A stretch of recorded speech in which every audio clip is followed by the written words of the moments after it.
frente. Meus queridos e minhas queridas, podem chegar para frente aqui. Nós vamos começar.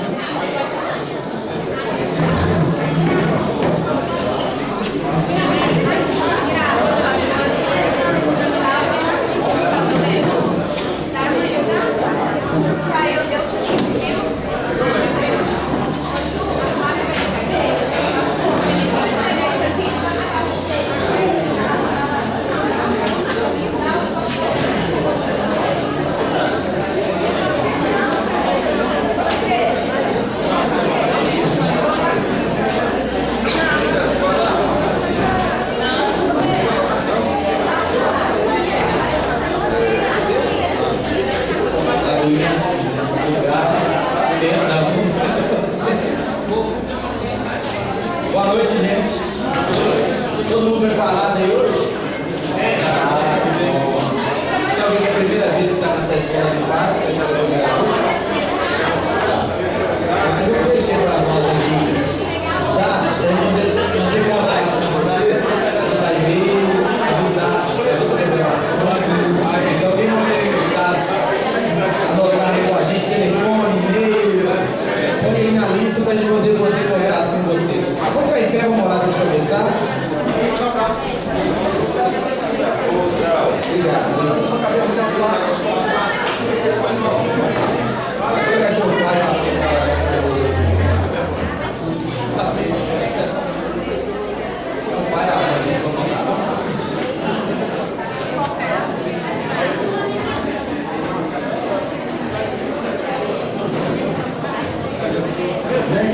Salve os irmãos, com a graça e a paz do Senhor Jesus. Glória a Deus, vamos lá. Pai, nós queremos te agradecer por essa oportunidade que o Senhor está nos concedendo aqui nessa noite. Ó Pai, em nome de Jesus, nós te pedimos do Senhor, que o teu Espírito Santo venha falar conosco hoje, através do teu Filho. Ó Deus, manifesta através do teu Filho. Ó Deus, em nome de Jesus, prepara os nossos corações para recebermos a tua palavra, Senhor, que será ministrada aqui nesta noite, ó Pai. Pai, nós queremos te agradecer por cada pessoa, ó Pai, aqueles que estão ouvindo, Senhor, o Senhor guarde, livre de todo mal, assim, como o Senhor nos guardou, Pai, que a tua unção, Senhor, manifeste de uma forma sobrenatural, Senhor, que nós possamos sair transformados pelo poder da tua palavra e do teu Espírito Santo, Pai. Te agradecemos por tudo que o Senhor tem feito, por tudo que o Senhor está fazendo e por tudo que o Senhor vai fazer. Obrigado, Jesus. Obrigado por esta oportunidade que o Senhor está nos concedendo, ó Pai, no nome de Jesus. E te agradecemos, Senhor, também, Senhor, pelo teu Filho, Senhor, se disponibilizou, está aqui para ser um vaso nas tuas mãos, Senhor, para nos ensinar, Pai. Obrigado pela vida dele, pela vida de sua esposa, pelo seu ministério, pela sua família, Pai. No nome de Jesus, nós somos muito gratos ao Senhor pela vida dele, em nome de Jesus, em nome de Jesus. Quem participou dos outros encontros, pode sentar. Quem participou dos outros encontros nossos? Gostaram? Gostaram, né? Bom demais, né? E hoje nós temos um presente, mais um presente do Senhor, que é a presença do pastor José Bernardo, para chegar até aqui. E lá no acampamento, a gente está tendo com os adolescentes, tem sido assim, uma surpresa atrás da outra. Nós estamos gravando, escrevendo, anotando o livro, rabiscando e vai apresentar os livros para você também. Mas eu sei, se prepare para ouvir algo que, com certeza, para mim, se eu fosse um pai que tivesse conhecido esse homem antes, eu seria um outro tipo de pai. Eu ia aprender muito mais e agir de uma outra forma. Então é um presente de Deus para nós, o estudo que Deus tem, que Deus tem dado a ele. Então vamos chegar para mais perto, ficar bem juntinho, porque agora as pessoas estão bem pertinho. Vamos chegar de perto dele, se vocês quiserem perguntar, ele vai ouvir a pergunta. Vamos ficar bem juntinho aqui para poder ouvir e participar bem da palestra, tirar as dúvidas. Você deve abrir espaço para isso também, para a gente poder participar bem disso aí. Então nós estamos no nosso terceiro encontro aí, a proposta é uma vez por mês, a gente está encontrando, trazendo uma palestra para os pais, riquíssimo, para mim eu tenho ganhado muito. Mesmo que eu estou aqui, eu vejo pela filmagem, eu revejo, eu vou aprendendo. Com certeza para vocês também está muito. Eu vou demorar muito para esse espaço. Vou apresentar também as duas pessoas que estão comigo ali, a missionária e o pastor da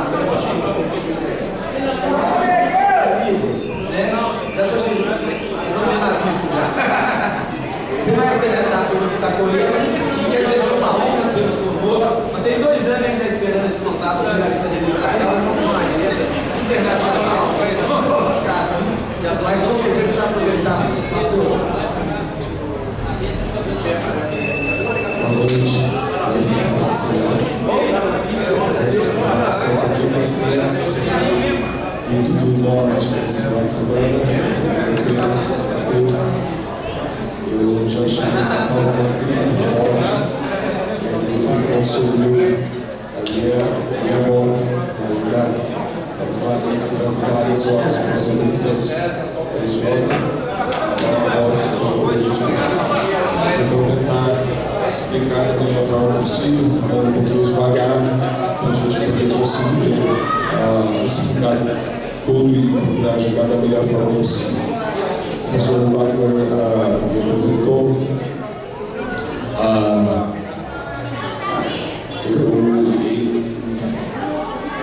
No ano de 2000, nós iniciamos um projeto a partir de uma visão que o Senhor tinha nos dado, já em 97, de ajudar as igrejas na área da evangelização, na área da sua expressão evangelizadora.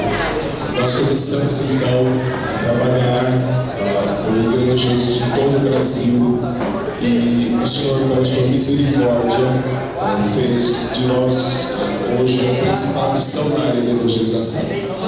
Então hoje, nosso ministério, já no ano passado, em 2011, no dia 1º de dezembro, nós atingimos a evangelização, a pessoa de número 100 milhões de pessoas já foram evangelizadas, hoje mais, bem mais, nesse período todo em que nós estamos atuando de 11 para 12 anos agora recentemente. Deus tem sido benigno para conosco, o Senhor tem usado muito nossa equipe de missionários e como presidente da missão eu tenho duas missões. Uma é presidir a missão, administrar, e a outra é servir ao Senhor no meu ministério pessoal.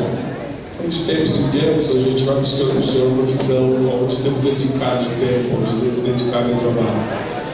E há algum tempo atrás nós fizemos uma pesquisa, e esse é o relatório da pesquisa, sobre o crescimento da igreja brasileira. E nós vimos que 77%, ou seja, 3 de cada 4 evangélicos se converteram abaixo dos 24 anos de idade. E somente 23%, se converteu o resto da vida toda, dos 25 ao resto da vida toda. Isso significa que uma pessoa de 24 anos tem 300% a mais de chance do que um adulto de mais de 25 anos de idade se converter. É 3 vezes mais provável que você se converta na adolescência, na juventude ou na infância, do que na idade, a partir dos 25 anos de idade. Então, dentro desse grupo, os adolescentes ainda são o principal grupo, ou seja, os adolescentes representam na igreja brasileira. Essa é uma pesquisa muito bem cuidadosa, muito feita. Para vocês terem uma ideia, envolveu mais de 5.000 questionários em todo o Brasil. Então é uma pesquisa bastante apurada. Os adolescentes representaram 32,7% de todas as conversões. Portanto, criança, adolescente, jovem representa 3/4, mas os adolescentes sozinhos representaram 1/3 de todas as conversões. Isso significa que cada 3 crentes que se sentam no banco de todas as denominações, um se converteu durante a adolescência. Então, a adolescência é um período da vida da pessoa onde ela está, por diversas maneiras, de diversas formas, mais aberta a receber o Evangelho. E também a compartilhar o Evangelho, visto que o principal agente da evangelização tem sido o próprio adolescente. O próprio adolescente tem levado outro adolescente a Cristo, e isso tem formado grande número de evangélicos que estão sentados nas nossas igrejas hoje. Então, uma igreja que queira crescer saudável, que queira crescer consistentemente, precisa trabalhar a conversão dos seus adolescentes. A igreja, recentemente, nos últimos 10 anos, eu diria, ela teve vários problemas no que se refere à evangelização e pastoreio de adolescentes. Tem vários tipos de problemas. Os adolescentes estão a um grande ataque no sentido de desarticular a importância que os adolescentes tiveram até esse momento na igreja. E nós vamos discutir, falar um pouco sobre isso, mas mais do ponto de vista dos pais. Um dos grandes problemas, e é sobre isso que eu quero falar hoje, é entender o que é a adolescência. Então, basicamente, hoje, nessa palestra, nós vamos falar sobre o que é a adolescência, né? Para isso, eu escrevi esse livro, Líder Adolescente, mostrando o que é, ou como funciona a adolescência do ponto de vista da neurociência.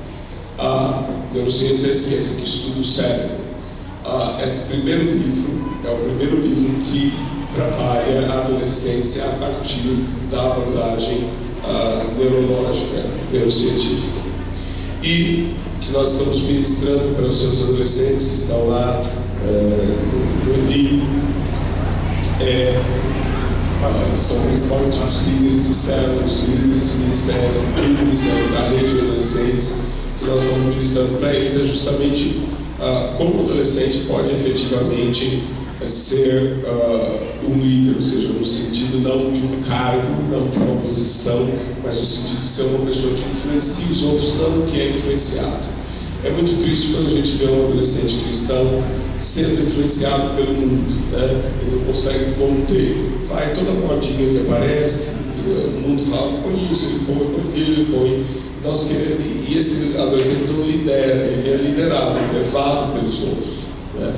Nós queremos ver adolescentes que lideram, adolescentes que levam os outros a Cristo, adolescentes que influenciam os outros, adolescentes que têm a coragem de assumir responsabilidade para com Deus e influenciar outras pessoas. Então, para isso, para ajudar os adolescentes nisso, escrevi o Team 10, que é um programa de discipulado para adolescentes, e nós estamos trabalhando ali. Aproveitei minha carreira, graças a Deus, bem sucedida na área secular, como administrador de marketing, e tudo que eu aprendi em termos de liderança, tanto pastoreando, como também como executivo, como também à frente do ministério, e aproveitei tudo aquilo que eu fui aprendendo em relação à liderança e procurei traduzir isso para o adolescente, de uma maneira que o adolescente possa perceber nele mesmo que ele tem condições de assumir uma posição de liderança, de ser verdadeiramente luz do mundo e ser sal da terra, e de que ele não precisa ser influenciado por outros. E, enfim, começamos a trabalhar com isso, com o ministério pessoal, e alguns ministérios dos missionários da nossa missão estão envolvidos, me ajudando a colocar esse projeto em prática. E a gente tem então treinado pastores, líderes, principalmente, para abrir um espaço maior para a participação do adolescente dentro da igreja, para que a igreja brasileira assuma o adolescente como alvo e como agente também da evangelização, não só como uma pessoa que deve ser evangelizada, mas também como uma pessoa que pode participar da obra evangelizadora da igreja. Comigo estão hoje o missionário Alessandro, que está ali atrás. Ele a formação dele na área de administração e pós-graduação em economia, é nosso administrador ali na missão e cuida então de toda a parte administrativa do ministério. E a Rosana, ela é coordenadora da área que cuida de novos recursos e de recursos recursos de outras fontes para dentro das várias áreas com as quais o Ministério trabalha. E então viemos para cá para poder ajudar. Não é sempre que eu falo para adolescentes, embora eu goste bastante, mas não dá, né? Porque se eu for atender tudo quanto é convite para eu falar em congresso de adolescente, eu faria outra coisa. Então o que a gente faz é falar com os líderes, porque falando com os líderes a gente termina atingindo mais pessoas. Também é raro falar para vários adolescentes, justo pelo mesmo motivo. Mas dessa vez, até porque a Lagoinha já tem um modelo que a gente está tentando implantar em outras igrejas, que é o próprio adolescente realizando ministério. Então tem 3 tipos de ministério de adolescente. Tem o ministério para o adolescente, em que o adulto fala e os adolescentes ficam sentados, né? Existe o ministério com os adolescentes, em que ainda o adulto cria ideias, projetos, e os adolescentes ajudam a executar. E existe o ministério de adolescentes, onde o próprio adolescente cria, desenvolve, e os adultos vão orientando e apoiando. Creio que a Lagoinha já está nesse terceiro modelo. Ainda no início ainda tem bastante para desenvolver, os adolescentes ainda podem assumir uma posição muito mais ativa, mas já é um bom sinal, já é uma igreja diferente de muitas outras que ainda estão patinando no ministério de adolescentes sem envolver o adolescente, né?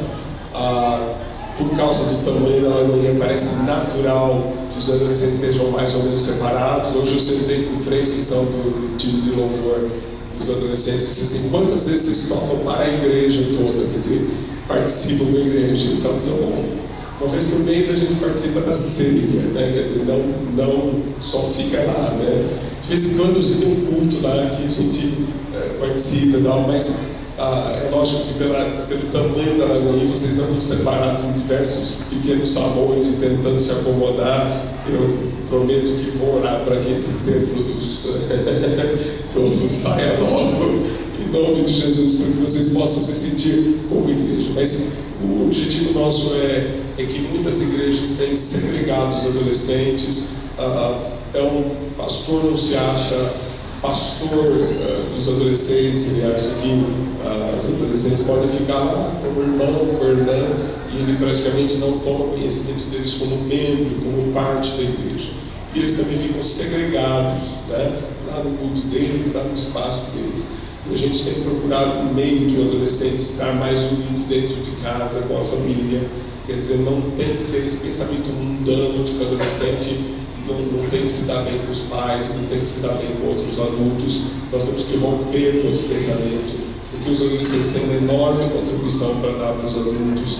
A vida dos adultos fica mais interessante, mais divertida quando a gente convive bem com os adolescentes, e a vida deles fica também um pouco mais prudente, um pouco mais responsável quando eles convivem conosco. Então essa troca dos dons do adulto com os dons do adolescente é uma das bandeiras que a gente tem procurado trabalhar junto à liderança, para que pastores, sempre digo para os pastores, e é interessante, temos 3 americanos conosco. A estrutura da igreja americana é muito simples, né? Tem um senior pastor, que seria o nosso pastor presidente, e os associated pastors, que seriam os pastores de ministério. Aí eu tentando explicar a Lagoinha, então eu tenho que explicar que o pastor Wagner é o senior pastor dos adolescentes, e que ele tem associated pastors. É uma mega igreja, tem uma realidade diferente, mas eu oro que os seus adolescentes sejam verdadeiros membros do corpo de Cristo e não um movimento segregado dentro da igreja, porque essa unidade dentro de casa, na igreja, entre adultos e adolescentes, ela é extremamente muito importante. Uma das coisas que a gente tem defendido justamente isso e que exige paciência do adolescente e exige paciência do adulto, exige benignidade do adolescente e benignidade do adulto. Mas vamos entrando na nossa palestra, vamos falar principalmente sobre o que é a adolescência. E por que tem que falar do que é adolescência? Porque há uma grande diferença, uma dificuldade em entender o que é adolescência. Um pouco dessa dificuldade é a perplexidade. A adolescência chega muito depressa. Você de repente tem um pré-adolescente de 10 anos, às vezes no caso dos meninos demora um pouco mais para entrar na puberdade, então 11 anos, às vezes até 12 anos ainda são crianças e você convive de um jeito com eles. De repente, eles crescem 30 centímetros, passam fácil do 34 para 40, as coisas mudam muito, então você começa a ficar perplexo, né? O que mais a gente conversa são pais perplexos. Eu não sei o que aconteceu com meu filho, né? Ou seja, porque ele aprendeu, se habituou a tratar o filho de uma forma e não consegue agora se adaptar ou mudar tão rapidamente quanto a adolescência acontece. Então a adolescente começa a demandar um tipo de relacionamento que os pais não conseguiram se preparar para isso. É lógico que Deus deu um jeito de preparar, né? A gente vê um pré-adolescente, 9, 10, 11 anos, eles são calminhos, né? Pelo menos mais calmos. Estão focados, vão bem na escola, né? Os pais têm orgulho de dizer, meu filho, né? Olha só que lindo, e tal. De repente, então, aquele amor que Deus, tem um autor que diz, Deus dá 3 anos para você se carregar as baterias, porque aí você vai gastar toda essa energia de amor que você acumulou na pré-adolescência, vai precisar dela durante a adolescência, porque a adolescência termina sendo meio tumultuada. Mas é tumultuada para o adolescente também, né? Na verdade, ele só reflete aquilo que ele mesmo está passando, aquilo que ele mesmo está sofrendo. Então, uma das coisas que dificulta o entendimento da adolescência é a perplexidade. Eu fico perplexo com a adolescência, quando ela me surpreende, quando eu digo não sei o que está acontecendo com meu filho, é aí que eu demonstro a dificuldade de definir a adolescência. Duas são as reações dos pais, principalmente com relação à adolescência. Ou ele olha para o adolescente como uma criança grande, né? E daí a expressão constantemente usada pelos pais, você parece criança, né? E na verdade, se você for justo, você sabe que não parece criança, né? Não parece nem no físico, nem no mental, de maneira nenhuma. Mas a perplexidade, a confusão do que é adolescência faz com que você diga que você parece criança, né? Ou então nós vemos os nossos filhos como adultos imaturos, por causa do tamanho, a voz grossa, já tem tamanho de gente grande, né? Já veste como gente grande, já quer ter direitos de gente grande, então a gente começa a olhar para eles como quem deveria se comportar de uma forma, mas não se comporta daquela forma que deveria, né? Então a gente olha e diz assim, você já é grande, né? Você não tem mais que fazer isso, você devia fazer de outro jeito. E a gente começa a querer que o adolescente se comporte, pense como a gente. Então, essa dificuldade de definição de quem é o adolescente atrapalha o relacionamento entre o adulto e o adolescente. Porque as suas expectativas para o adolescente, elas são erradas. E quando a gente espera que alguém faça, por exemplo, o que você acharia se você fosse na loja, no pet shop, comprasse um gato e esperasse que ele latisse, ficasse na coleira no portão, avisando se chega gente ou tal, como é que o gato ia se sentir e como é que você ia se sentir? Esse é o mesmo tipo de frustração. Você tem um adolescente dentro de casa, você espera que ele age de um jeito, mas ele age de outro jeito. Ou seja, ele nem age como criança, também não age como adulto, e isso confunde o lugar. Uma coisa interessante nessa dificuldade de entendimento da adolescência é, por exemplo, a definição que se dá para a adolescência. Se você for lá no Google e pedir definição de adolescência, a maioria dos documentos que vão aparecer vão dizer que a adolescência é uma fase. Às vezes até complementa, reforçando a ideia de fase. É uma fase de transição. Eu disse hoje para os adolescentes que isso não é honesto, né? Porque eles, quando leem também a definição de adolescência, veem a mesma coisa, uma fase de transição. Essa é a coisa mais desonesta de se dizer sobre qualquer coisa, né?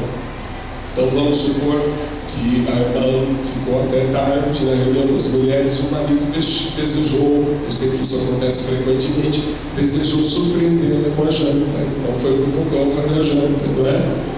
Então, é bem comum, né? Então, você chega em casa, não é? Tá aquele fumaceiro todo, aquela gororoba marrom no fundo da panela, e você diz: o que é isso? Né? E o seu marido, muito honestamente, diz: isso é a nossa janta em fase de transição. Ele não disse nada, né? Ele apenas criou uma expectativa de que aquilo não é nada ainda, mas algum dia vai ser, né?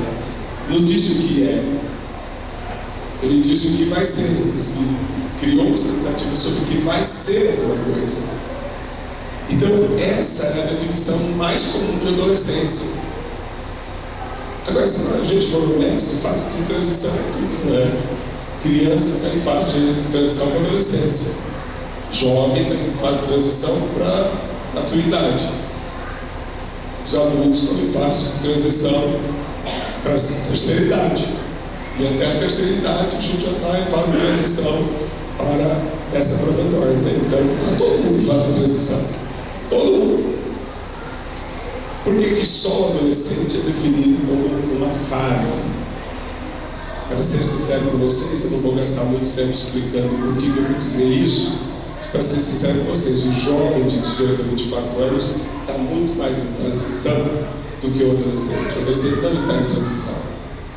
O adolescente tem um corpo de adolescente, um cérebro de adolescente, tem sonhos de adolescente, tem aspirações de adolescente, que são diferentes de criança e diferentes de adulto. A melhor forma de definir adolescente é do mesmo jeito que a gente define infância. Se eu perguntar para você, o que é criança? Você vai dizer que criança é criança. Se eu disser para você, o que é o jovem? Jovem é jovem. O que é o idoso? É idoso. Quer dizer, não carece de definição. A própria palavra já determina todo um quadro. E eu sou obrigado a dizer para vocês que adolescente é adolescente. Ou seja, nem é criança grande, nem é adulto imaturo. Adolescente é adolescente. E enquanto o pai não entende que ele agora não se relaciona mais com uma criança, nem se relaciona com um adulto, mas ele se relaciona com um adolescente, ele vai manter expectativas que o adolescente não pode satisfazer. Meu filho tem 15 anos. Como todos os nossos filhos de 15 anos, ele é especial, melhor do que qualquer um que eu conheça. O cara é bom. E ele está nesse processo de conquistar liberdades e conquistar. Esse é o processo do adolescente. E nosso processo como pais, eu sempre digo para ele: meu filho, sua função é pedir, vai pedindo. Minha função é falar não. Eu vou falando não, você vai pedindo, a gente vai esticando, né? Porque tensão tá boa música. Tem gente que diz que tensão é ruim, mas gente sem tensão você não nem parava em pé. Tensão é bom, ruim é distensão, né? Tensão é bom. Você pega o violão, estica a corda dele bem esticadinha, né? Se um dos dois lados do violão desistir, a corda parte e a música acaba. Mas se os dois ficarem puxando, cada um do seu lado, a corda fica esticadinha. Você pode tocar uma música muito boa.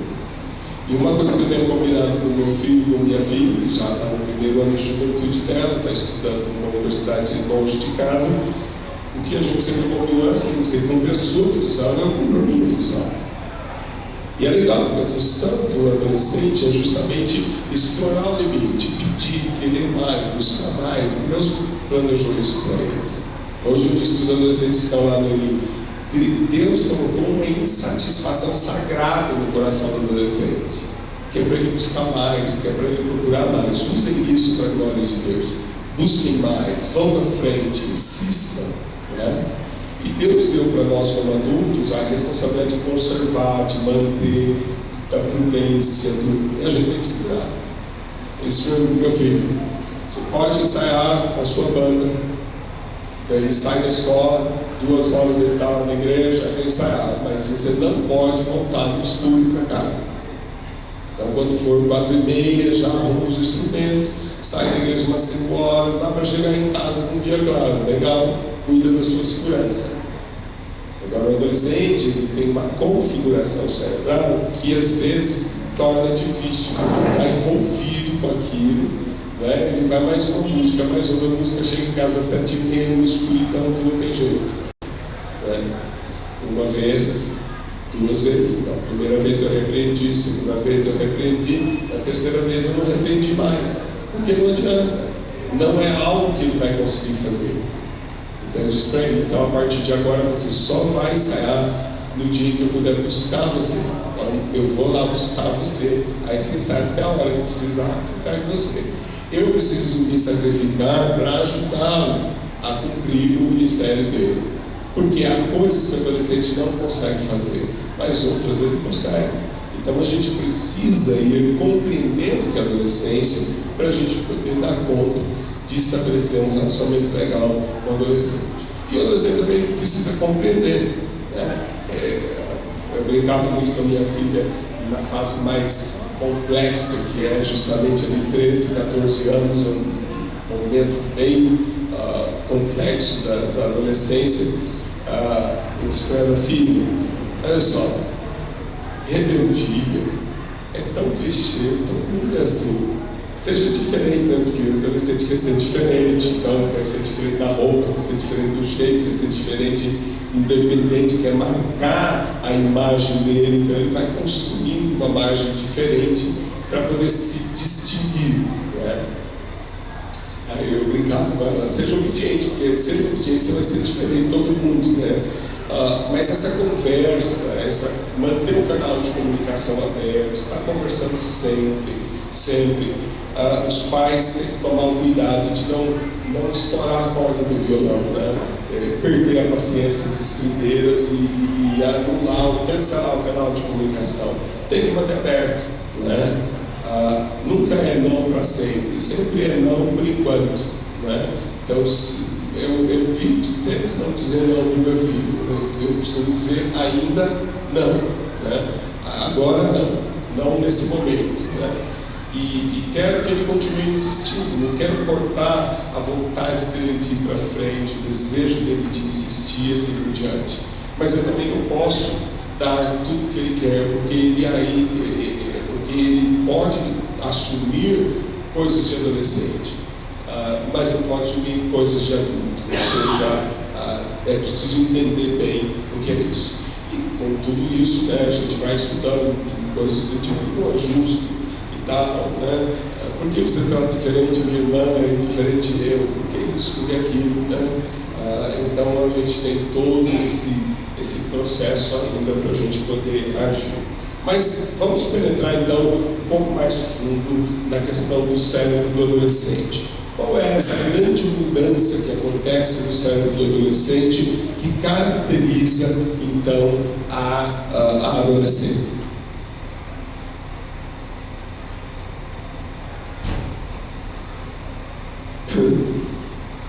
Talvez você tenha lido já em algum livro cristão, vários ainda têm essa visão retrógrada de que aos 10 anos o cérebro está formado, né? Alguém já viu isso? Talvez até você ouviu palestra, ainda tem muito palestrante da antiga falando isso por aí. Alguns até falam menos idade, olha, aos 6 anos a criança já está, né? 7 anos, já ouviu 7 anos. Já está formado, não adianta mais. Aí ainda põe aquele versículo de Provérbios, ensina a criança, é criança. Depois que fica adolescente não tem mais jeito, né? Deixa eu dizer uma coisa para vocês. A palavra usada em Provérbios 22:6 com relação à criança, ensina a criança o caminho que deve andar, a palavra é na'ah em hebraico. Essa palavra é uma palavra comum. É muito usada na Bíblia e raramente ela é traduzida como criança. Na maior parte das vezes ela é traduzida como moço, como servo, como rapaz, Né? Eu falo o servo de Eliseu, é a mesma palavra que está lá em Provérbios. Né? Em Provérbios ele quis estabelecer uma diferença grande entre um extremo da vida e outro extremo da vida. Mas essa palavra, ela não precisa ser traduzida como rapaz ou como moço, mas ela também não tem que ser traduzida como criança nesse verso. A palavra Naá, ela vem de uma raiz que é chacoalhar alguma coisa para ver que está vazio, né? Vazio aqui, quando você interpreta desse jeito, no português, só aqui no Brasil, em função do nosso sistema de previdência social, nós temos uma palavra que encaixa direitinho na tradução. Seria o seguinte: ensina quem é seu dependente, quem depende de você, ensina quem depende de você no caminho que deve andar, e quando for independente, não se desviará dele. Enquanto está debaixo do seu teto, enquanto depende de você, ensina no caminho que deve andar. Então, o adolescente ele pode ser ensinado. O que não dá para ensinar no adolescente é o jeito que você ensina a criança. A criança, você diz assim: eu já mandei você fazer isso, vai fazer. Né? Agora, o adolescente, ele ganhou dons. Então, a criança, ela não sabe argumentar, o adolescente sabe. Né? E é preciso dar espaço à argumentação do adolescente. Né? Então, é preciso que haja uma diferença no modo como eu ensino o adolescente. Mas o adolescente é ensinável, ele pode aprender, ele pode crescer, ele pode se desenvolver, e os pais ainda têm muito que contribuir. Então a gente vê muito pai parando de contribuir com o crescimento e desenvolvimento do filho, simplesmente porque não quer mudar os seus métodos, não quer mudar a sua forma de trabalhar. Por que é que se dizia que o cérebro está pronto, está formado, a criança está formada até os 10 anos de idade, que é a idade mais que se dizia?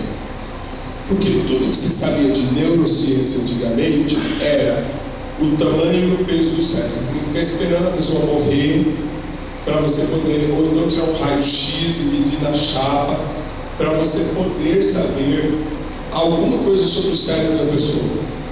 E o máximo que se sabia era o tamanho do cérebro, algumas miudezas que tinha lá no cérebro, as questões que não sabiam para que servia.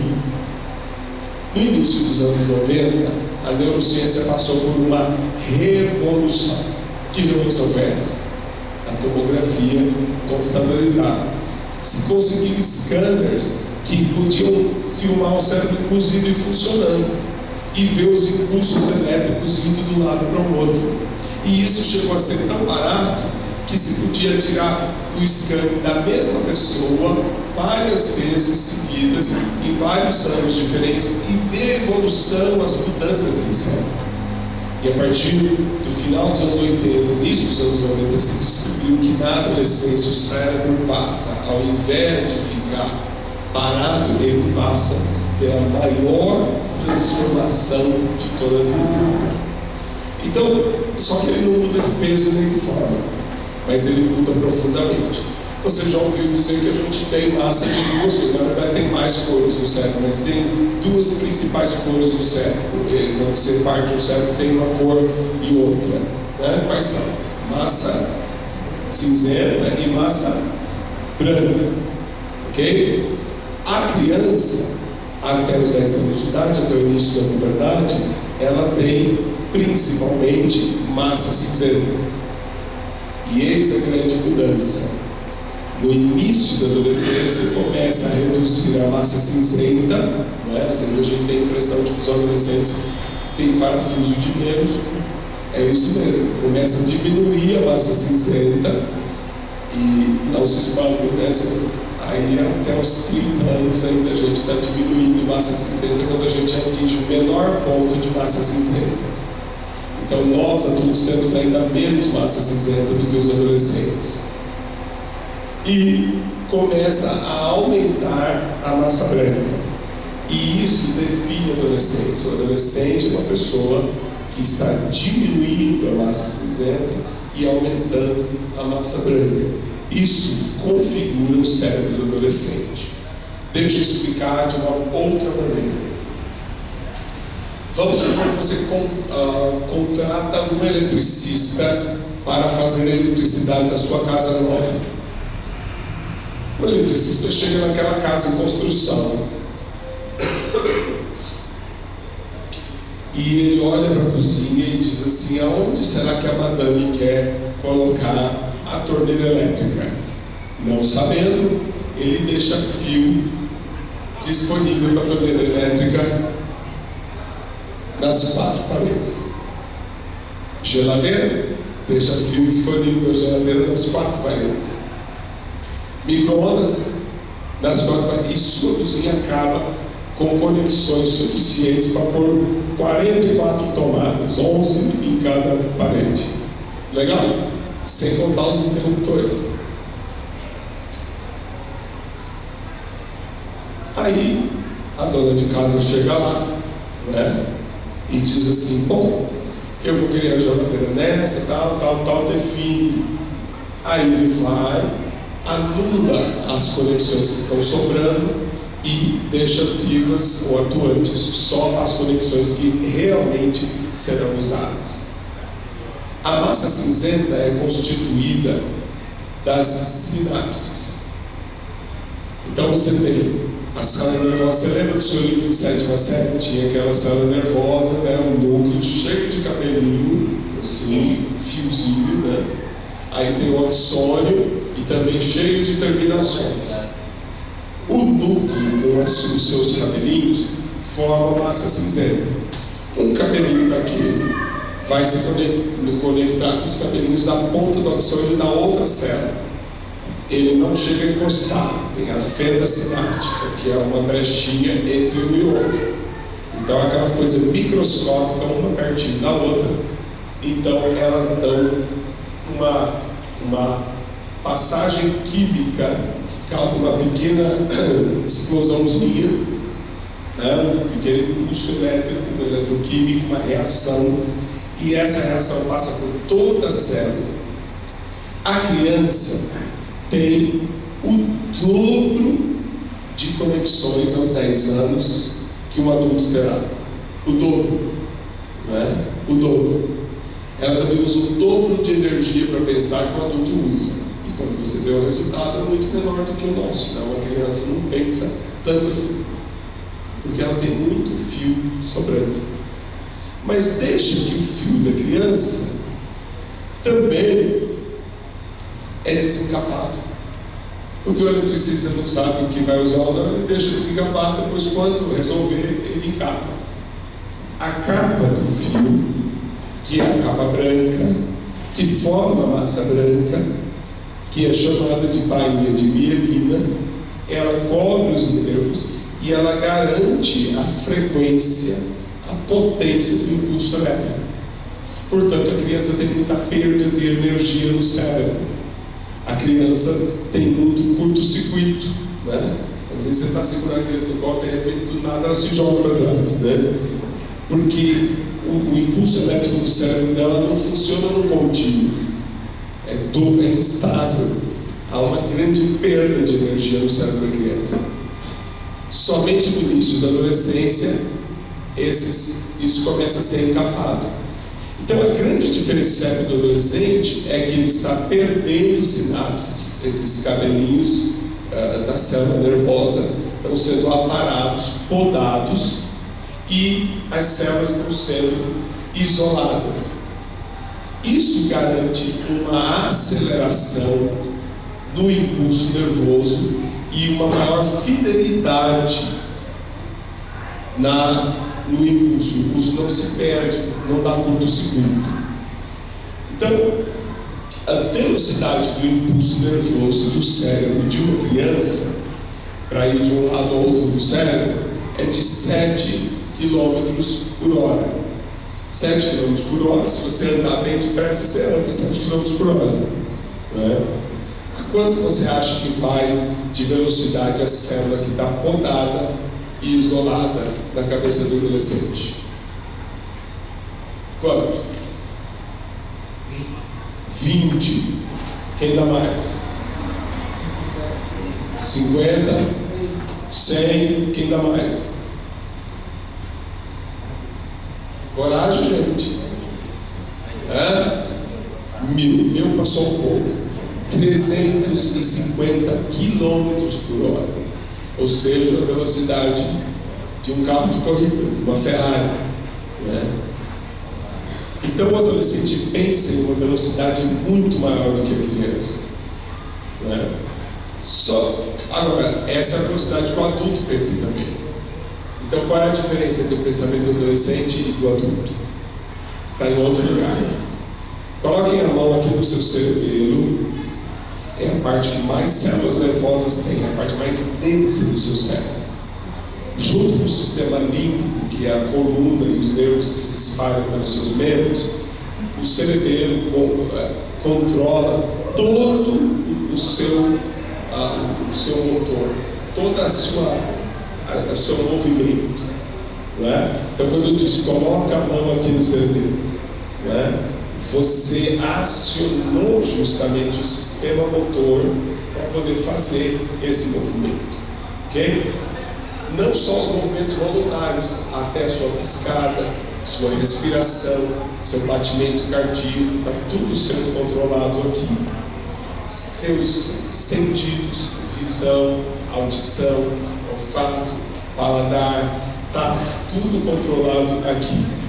Sua capacidade de comunicação, formação de frases, vocabulário, fala, controlado aqui, no motor.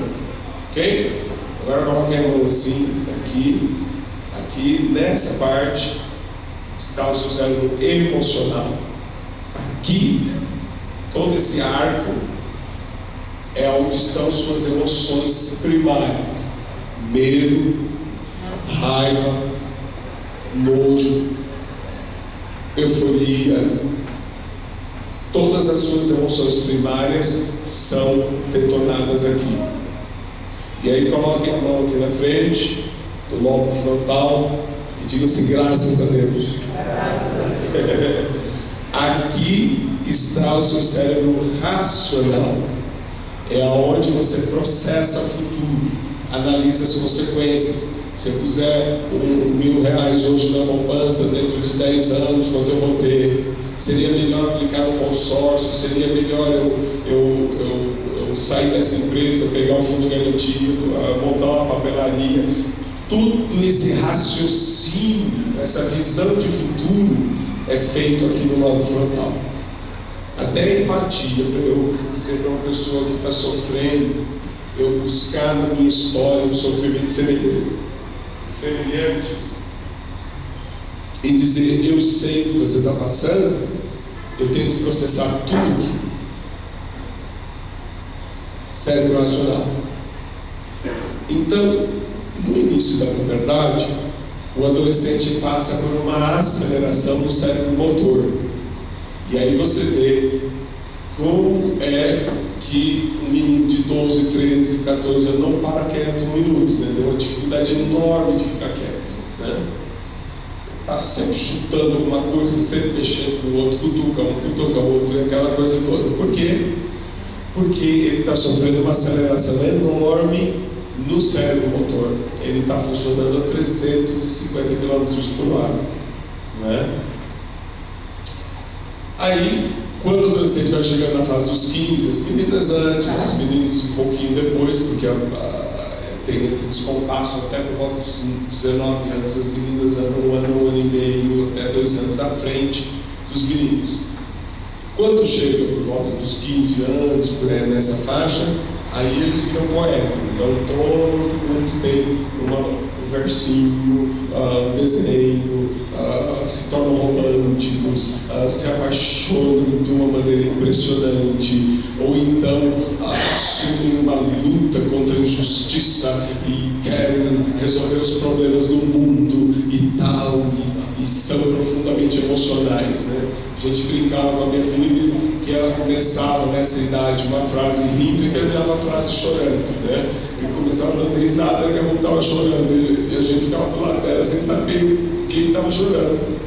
Por que está chorando? Não sei. Né? Quer dizer, a emoção, ela termina sendo extremamente acelerada. Então chora e acha injusto e protesta e aquela situação emocional profundamente, porque há uma enorme revolução aqui no cérebro emocional.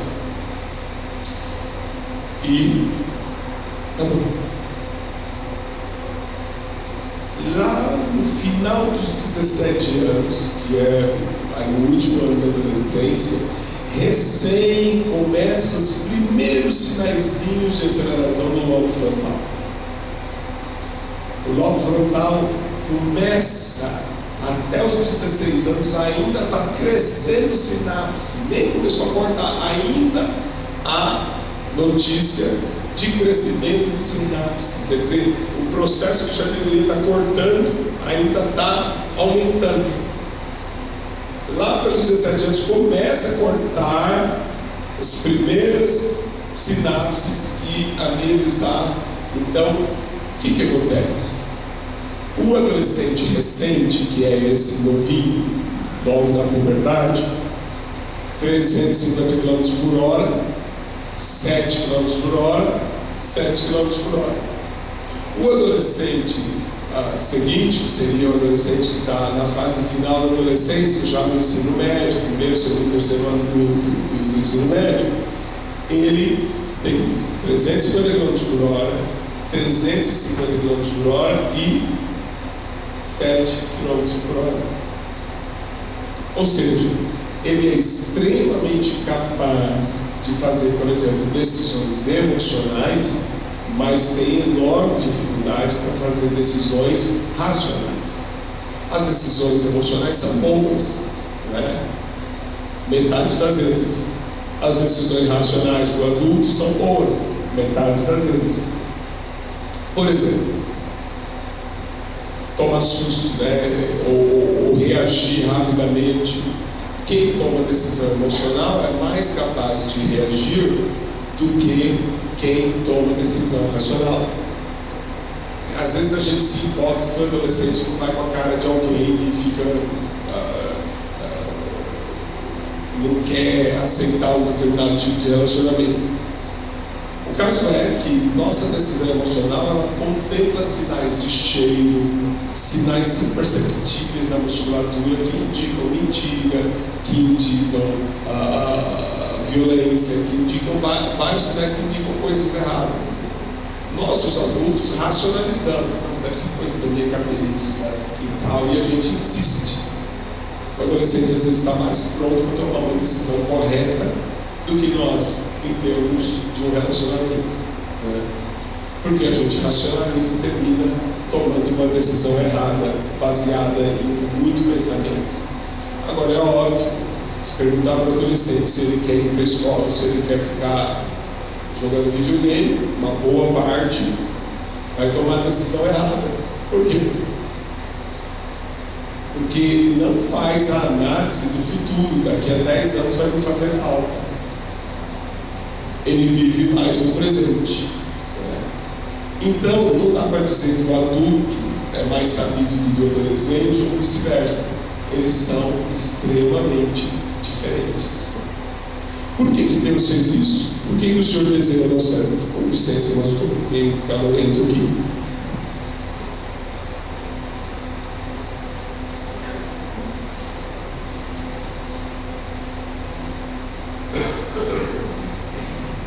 Por que Deus fez isso? Por que Ele fez o cérebro do adolescente desse jeito? O adolescente precisa ir para frente, o adolescente precisa sair de casa, precisa arranjar uma carreira, precisa vir mais tarde a se casar. Então, pensa da seguinte forma: para tomar atitudes na vida, para ir para frente, você precisa de um motor, e você precisa de combustível, não é? Que são as emoções, né? E a coisa que você menos precisa é de freio. Então Deus deu uma Ferrari para o adolescente, mas uma Ferrari sem freio. E nós, adultos, ficamos só com freio, né? Porque às vezes o nosso racional freia o nosso emocional e freia o nosso motor. Por exemplo, vai o irmão passando, não é? Muito disposto no final do dia de trabalho pela calçada, e eis que passa em frente à floricultura, né? E ele vê aquele ramalhete lindo de flores, né? Então pode ser que ele sinta o impulso motor, não é? E depois emocional de agradar a sua esposa com aquele lindo ramalhete de flores. E então o freio, não é? Diz, não, mas isso é muito caro, daqui a 2 dias já vai ter morrido, ela não gosta de flor e tal, etc. E o que acontece? A floricultura fica com a flor lá da vitrine, esperando um rapazote, quem sabe, gastar o dinheiro todinho dele para comprar flor para a namorada, porque ele não tem freio, vai fazer aquilo que é a emoção, que o motor mandar, não é?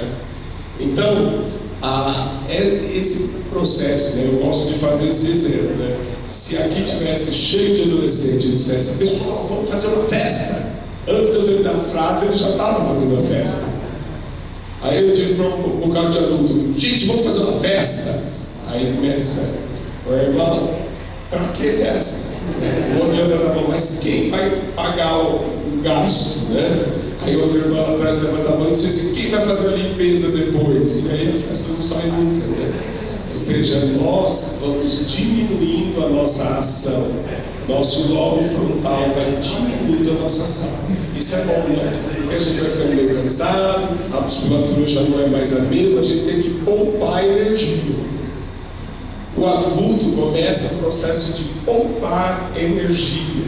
Por isso nosso cérebro funciona em termos do que é mais fácil, do que é mais simples, do que é mais seguro. E quanto mais os anos passam, mais a gente procura o que é mais fácil, o que é mais simples, o que é mais seguro, o que é mais garantido e assim por diante. Gente, vocês conhecem o ditado, quem pensa não casa, não é? E está correto, não dá para pensar, tem que estar apaixonado para casar, não é pensar. Quem pensa não casa, não é? Se pensar muito, termina não casando. Então, jovem aí que está casando com 19, 20 anos e tal, ele não está pensando muito nisso, ele está apaixonado, né? Ele está cheio de vontade, de desejo, por isso que ele casa, né? E esse é o plano de Deus. Deus fez o adolescente, início da juventude, a gente com pouco freio, que é para a gente poder ir para frente. Agora, quando você vai para frente sozinho, sem freio, o perigo de você se dar mal é muito grande, porque o diabo encheu esse mundo de curva. O mundo jaz no maligno, ele caprichou. Toda vez que a gente viajava quando era pequeno, até hoje não estou para saber isso, né? Preciso falar com um engenheiro de estradas.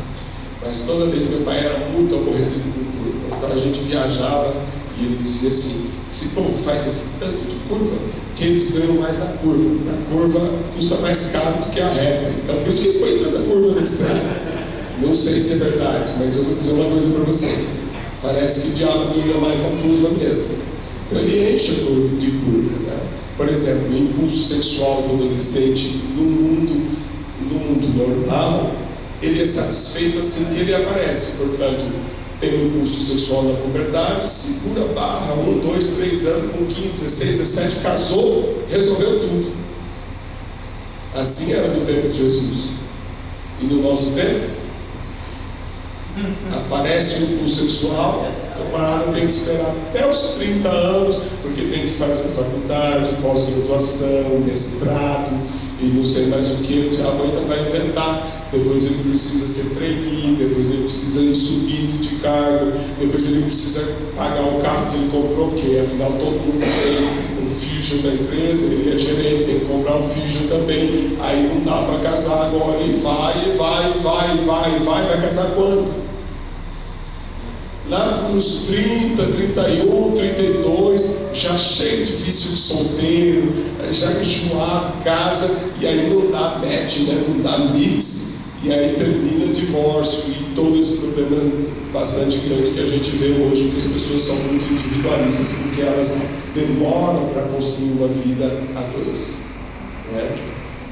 Quando não, no estilo moderno, casa não fica cada um na sua casa, né? Cada vez mais estamos vendo esse tipo de coisa, né?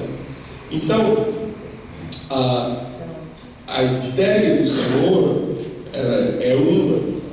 E aí o mundo vai tornando difícil a vida do adolescente, e torna difícil a vida dos pais, né? Só para ter uma ideia, casou, vai para a sua casa, né? E a gente ainda fica aí, né? Os filhos saem tudo com 17, 18 anos, você fica assim, um trintão enxuto, né? Porque casou cedo, teve filhos cedo, com 30 anos já está livre, não é? E aí pode namorar o resto da vida, com a esposa ainda está enxutinho e tal, né? Hoje não, hoje você vai estar com 60 anos, precisa arranjar outro emprego para juntar com a aposentadoria e sustentar o filho, né? Esse é um mundo cheio de curvas que a gente está tendo e que complica a vida das pessoas, né? Mas o adolescente foi desenhado por Deus, planejado por Deus para funcionar desse jeito. Agora, sozinho, e esse é o plano de Satanás, que o adolescente fique sozinho, ele vai terminar tendo muitos problemas. O adolescente precisa da ajuda do adulto do lado dele, seja o pastor, seja porque ele tem o freio e o outro tem o acelerador. Parece com aquele carro de autoescola que o instrutor tem lá um jogo diferente, que é para poder de reserva para garantir, né, em qualquer emergência. A vida é assim, mais ou menos. Eu não vou falar muito sobre quanto nós nos beneficiamos do adolescente, porque a gente se beneficia muito também, né? O adolescente vem num momento da nossa vida em que a gente está trabalhando intensamente, nossa carga é muito grande. E quando o relacionamento com o adolescente é bom, a gente termina sendo constantemente lembrado que a gente também precisa de se divertir, dar risada, desfrutar. Então, ter um adolescente dentro de casa num bom relacionamento é dar risada o tempo todo, é se divertir, dar risada de tudo, e é muito bom para a gente, né? Eu me lembro que eu estava numa conferência de vendas e um dos palestrantes disse o seguinte, vendas de automóveis. Então o palestrante disse o seguinte: olha, se um homem nos seus 40 entrar com um filho de 15 anos na loja, pode empurrar o modelo esportivo que ele vai levar, né? Vai pagar 15 mil a mais, 20 mil a mais, vai para comprar um carro mais constante. Ele vai curtir mais o carro que o filho nem dirige ainda. Mas andar com um adolescente traz para a gente uma perspectiva de vida que sem eles a gente já estaria perdendo. Dentro da igreja, eles representam a inovação, o impulso. Você quer acelerar uma igreja? Bota na mão dos adolescentes, né? Se você quer acelerar um projeto, faz ele junto com os adolescentes. Os adolescentes dão um speed, dão um impulso grande para o trabalho da igreja, né? Nossa igreja estava... os adolescentes não estavam atuando na parte da manhã. Eu vi os irmãos, o pessoal dominical e tal, e aí os adolescentes de repente começaram a trabalhar de manhã na igreja. Eles vão para lá, às 8 da manhã eles jogam futebol, ping-pong, depois aí eles têm estudo bíblico, depois jogam mais um bocado e eles ficam, enchem a igreja, fica aquele movimento todo. E alguém me disse, duas irmãs estavam chegando na igreja e disseram, agora dá gosto de vir na igreja de manhã, que tem esse tanto de menino e tal. Ou seja, os adolescentes criaram um ambiente mais dinâmico que termina influenciando inclusive o ministério dos adultos. Então, nós precisamos entender isso para a gente poder compreender como o adolescente e o adulto podem trabalhar. Esse livro, então, a partir dessa explicação, eu fui trabalhando diversas áreas em que o adolescente é diferente do adulto e como essas áreas precisam ser trabalhadas na família e na igreja. Então, o primeiro capítulo, depois de dar essa explicação toda que eu expliquei para vocês e mais alguns detalhes que custa bastante tempo falar, nós começamos, por exemplo, o primeiro capítulo com líderes físicos. Eu falei um pouquinho que primeiro ativa o cérebro motor. Então eles são muito físicos no início da adolescência e durante toda a adolescência, mas principalmente no início. Então, que é lidar com o adolescente, que é principalmente físico, né? E há coisas importantes para aprender. Por exemplo, uma das coisas que a gente tem incentivado é, dentro do aspecto, por exemplo, da sexualidade, é utilizar toda essa energia física no esporte para produzir dopamina, né? Então, por exemplo, a mesma coisa que torna o sexo interessante, que é o derrame de dopamina no cérebro, o esporte de longa duração e baixo impacto pode oferecer. Então, aproveitar que o adolescente é tão físico, manda ele correr, andar de bicicleta, fazer natação, que são esportes que, a partir de meia hora de prática, a partir de meia hora de corrida, de natação, de ciclismo, há um derrame de endorfina no cérebro que, dependendo da intensidade, pode durar até 72 horas. Um sentimento de sensação que termina superando o impulso sexual, né? Então, essa energia toda do adolescente, como ela pode ser aproveitada, de que maneira ela é aproveitada na igreja, como que pode funcionar em benefício do adolescente. Líderes saudáveis, né? Esse sentimento de onipotência do adolescente, que nada vai dar errado, que ele não vai ficar doente, que ele não vai morrer, que tudo vai dar certo para ele, que as coisas vão funcionar, né? Então, um sentimento de onipotência, que é resultado da diferença entre ser criança e não conseguir alcançar nem na torneira da cozinha, e agora ter uma musculatura muito mais desenvolvida, muito mais agilidade, muito mais capacidade. É uma característica do adolescente, essa sensação, é a cosmovisão dele, né? Ele vê as coisas agora de mais de cima, né?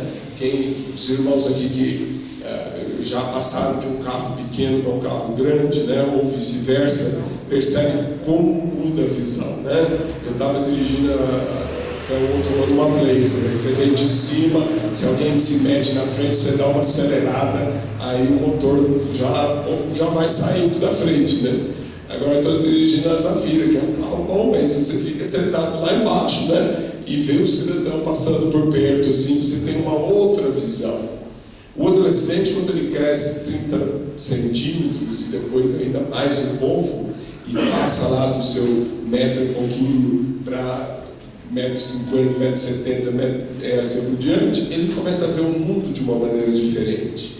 Essa mudança de visão dele faz com que ele tenha uma outra possibilidade, uma outra atitude dentro da igreja, dentro da família, e é preciso aprender como é que ele está vendo as coisas agora para poder conversar com ele, para poder se relacionar.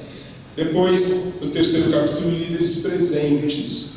O timing, não tem uma palavra em português para isso, a gente usa a palavra em inglês ou em grego dentro da igreja. A gente ou diz timing, meio empresarial, ou a gente diz kairos na igreja, né? É o senso de tempo, o modo como você vê o tempo. Criança, ela vive no faz de conta, né? Não tem uma criança de 7 anos que fica toda hora perguntando que horas são, né? Que dia é hoje, né?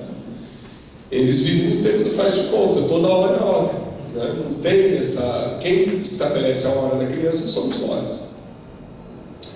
O adulto vive no futuro, né? Você acorda 6 horas da manhã, 6h05, você já está pensando que você vai comer no almoço. 6h30, quando você sai de casa, você já está pensando em voltar. E vai ser trânsito na hora de voltar, eu acho que vou passar no shopping, vou pagar umas contas, vou não sei o que, depois eu pego e volto, tá? Quando você chega em casa no final do dia, você já está pensando como é que você vai pagar o IPVA no ano que vem. É assim ou não é? É assim, a gente vive no futuro o tempo todo.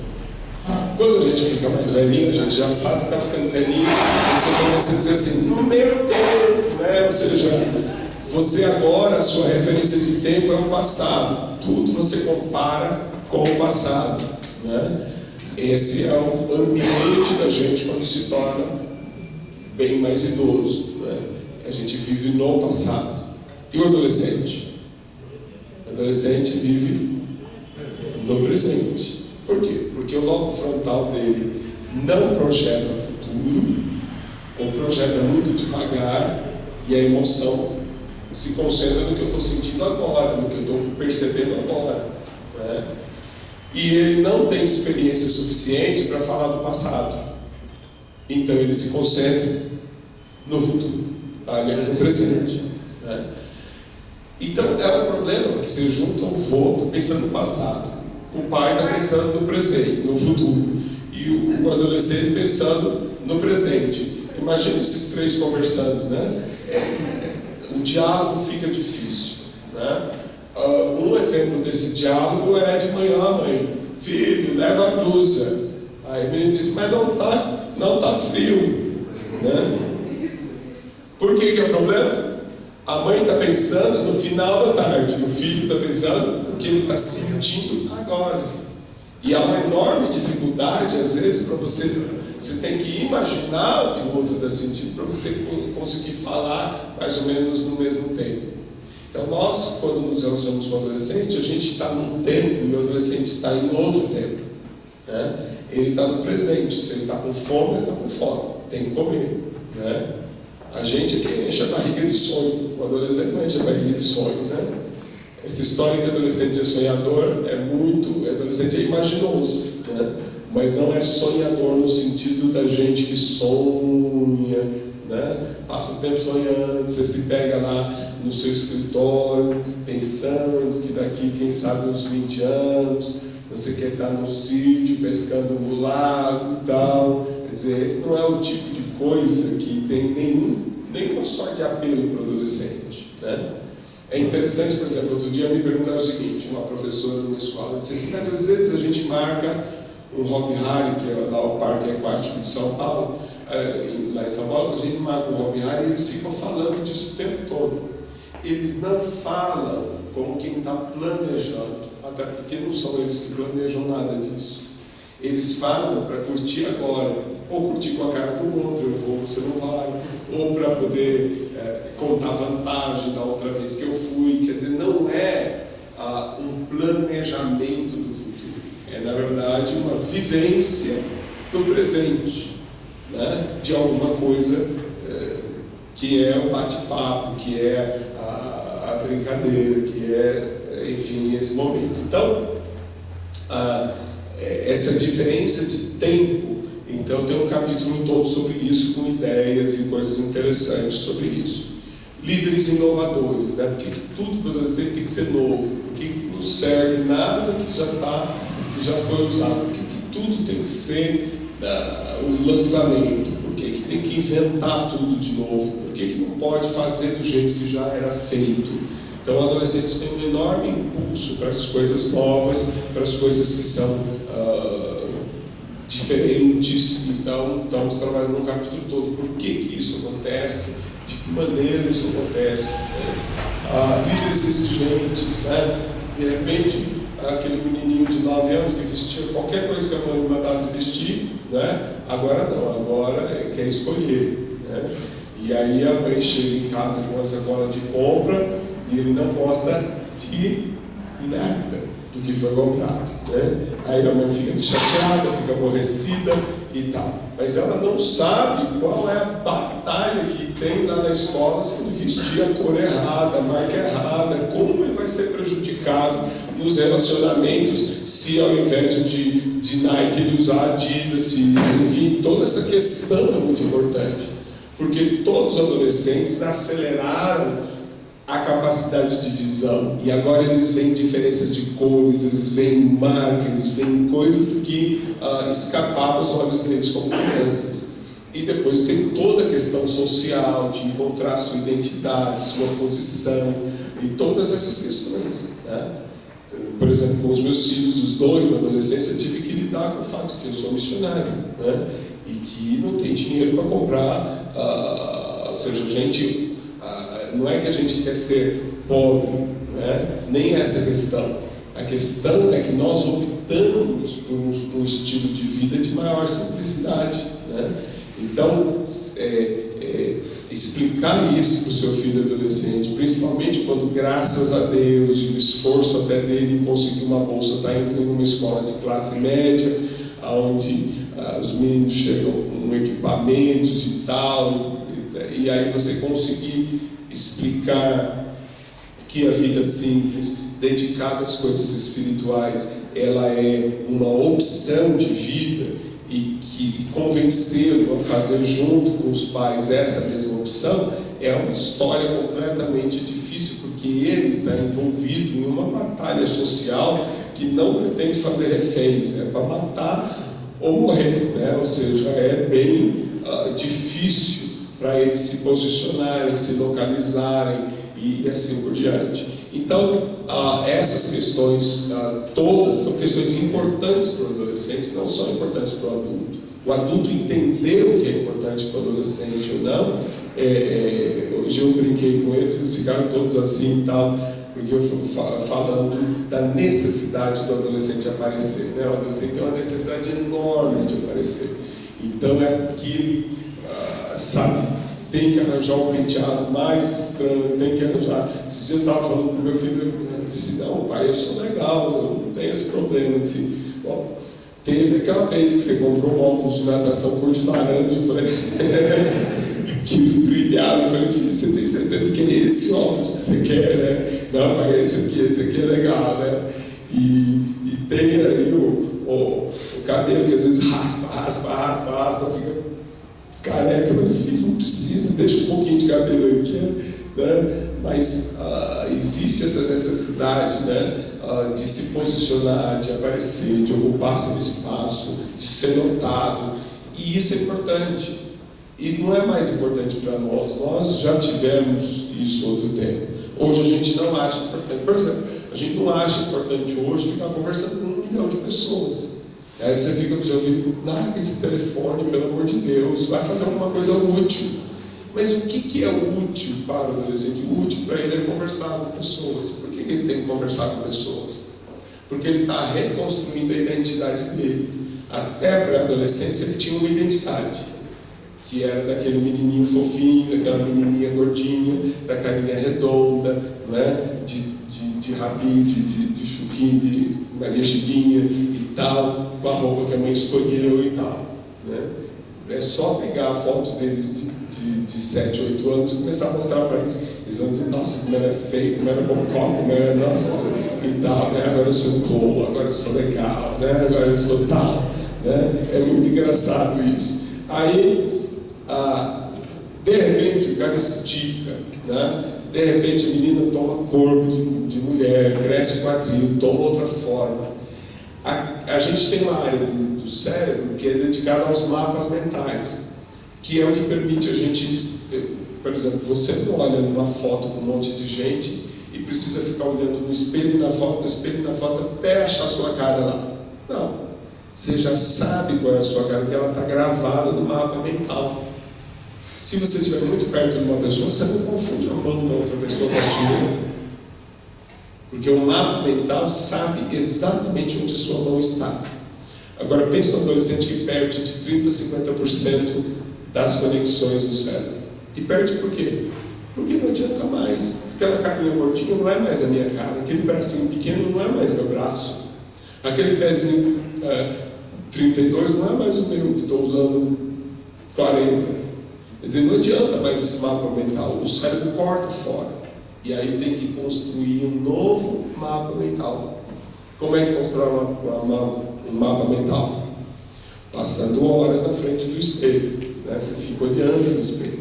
Você põe o cabelo para lá, cabelo para cá, cabelo para cima, cabelo para cá, e depois sai com todo despenteado mesmo, né? Ou seja, você precisa disso para você poder registrar um novo mapa mental, não é? Você precisa disso.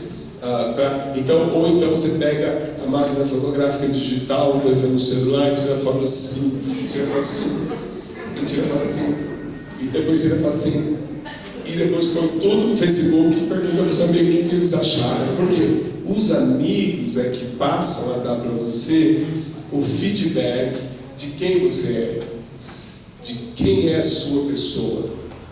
E essa conversa constante com os amigos vai atualizando você e ajudando você a compor sua identidade, né?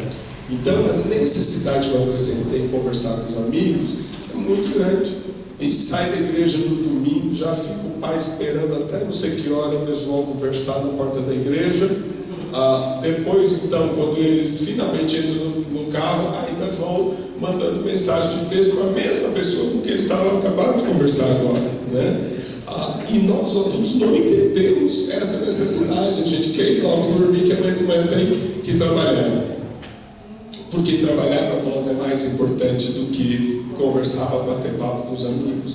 E aí o adolescente tem necessidades diferentes que às vezes a gente não consegue mais compreender, porque nossa cabeça mudou, porque nosso cérebro mudou, porque nosso cérebro não é o mesmo cérebro do adolescente. Está claro isso, gente? Joia? Então, por que o adolescente se torna exigente?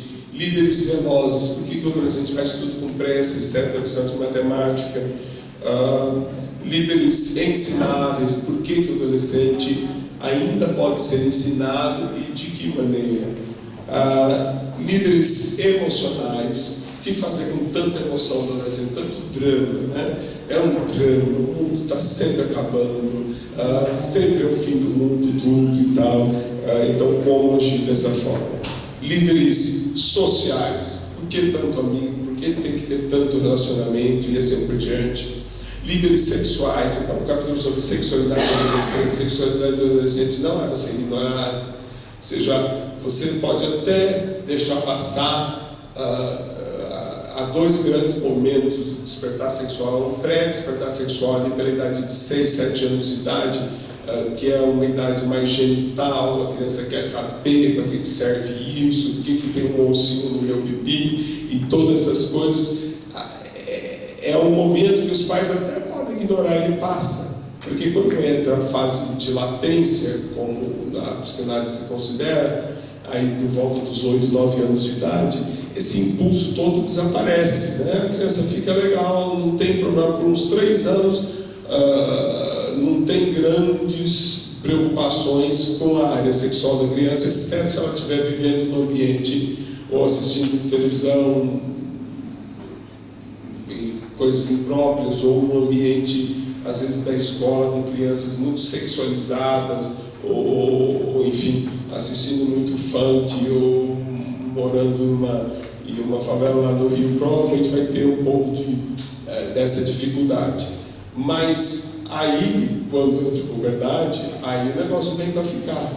E é preciso, então, estar pronto a ajudar o filho nessa área, porque ele vai precisar de ajuda, não dá para atravessar sozinho.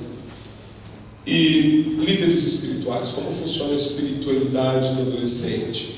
Líderes espirituais, a gente está falando sobre esse fato de que o pastor diz assim para a igreja: irmãos, vamos orar, e aí os crentes já levantam a mão, a lágrima começa a correr e tal, e os adolescentes estão lá, né? Porque então a espiritualidade do adolescente, assim, eu costumo dizer que assim, é fusão a frio, né? O adulto funde a frio, né? É só botar o reagente que ele vai embora, né? E o adolescente precisa esquentar lentamente. Então, quando vai para o acampamento, sexta-feira chega todo mundo na carne, passa pasta de dente na orelha do outro, e é capaz de dar até uma briga ou outra, por causa que você pegou meu travesseiro, cadê meu tênis e tal. Quando chega no sábado, o negócio dá uma melhorada, lá pelo meio-dia do domingo já está todo mundo chorando, abraçado, e aquele Pentecoste, aquela glória, e depois na terça-feira o líder do adolescente já tem que ir fazer uma visita, porque o irmão já não está querendo ir na igreja, né? Tem a espiritualidade do adolescente, você precisa ficar soprando o tempo todo para manter, né? É igual o carvão que quando está pegando fogo, né? O fogo dá aquela labareda, parece que vai, daqui a pouco a labareda apaga, aí você precisa de novo ficar. É o jeito do adolescente que ele vive presente. Na segunda-feira ele chega na escola e é difícil para ele manter uma espiritualidade sozinho quando todo mundo na escola está em outro momento. O adulto não, o adulto corre lá no banheiro da empresa e fecha a porta e faz uma oração e tal, no carro vai falando com Jesus, e o cara do carro fica olhando assim. Quer dizer, nós temos um outro jeito de fazer as coisas porque a gente vive de uma outra maneira. E na conclusão, eu falei sobre líderes capazes, a grande capacidade do adolescente de contribuir na igreja do jeito dele, com os dons dele, com a capacidade dele, e serviu de introdução para um novo livro que eu estou ministrando lá, ok? Falei só uma meia hora, né? Acho que ainda tem bastante tempo, ou não? Dá tempo para perguntas aí? 30 minutos. Então, joia. Eu falei bastante coisa, acho que fica difícil de gerir. Recomendo que vocês tenham paciência de ler o livro foi escrito principalmente para pastores, líderes. Os pais terminam tendo um aproveitamento muito grande também. Afinal, eles podem ajudar a pastorear e liderar os seus filhos. Recomendo que vocês leiam entrar na puberdade do que os mais bem nutridos, né? Então, quando o cérebro percebe que existe um bom nível de gordura que garante o estirão, que vai ali manter saudável a criança, mesmo ela gastando tanta energia para esticar, o cérebro libera uma maior quantidade de hormônio de crescimento, em maior quantidade, e libera também o hormônio sexual, que vai, esse hormônio sexual é liberado, então, das glândulas, principalmente dos testículos ou dos ovários, e ele vai começar agora a se espalhar pelo corpo, produzir as características sexuais primárias e secundárias. Então, vai haver toda essa questão. É um processo muito interessante, é bastante interessante ver, por exemplo, uma das coisas que incomodam os meninos, por exemplo, é justamente nessa fase, por exemplo, o aumento dos mamilos, né? Então incomoda vários deles e é uma batalha, porque o hormônio masculino está dizendo que não é para crescer peito ali, mas o hormônio sexual está dando uma reforma geral, ele aproveita e aí fica aquela batalha até poder resolver e definir completamente. Então, é uma fase interessante. Essa fase seria o que a gente marcaria no início da adolescência. Quando termina a adolescência?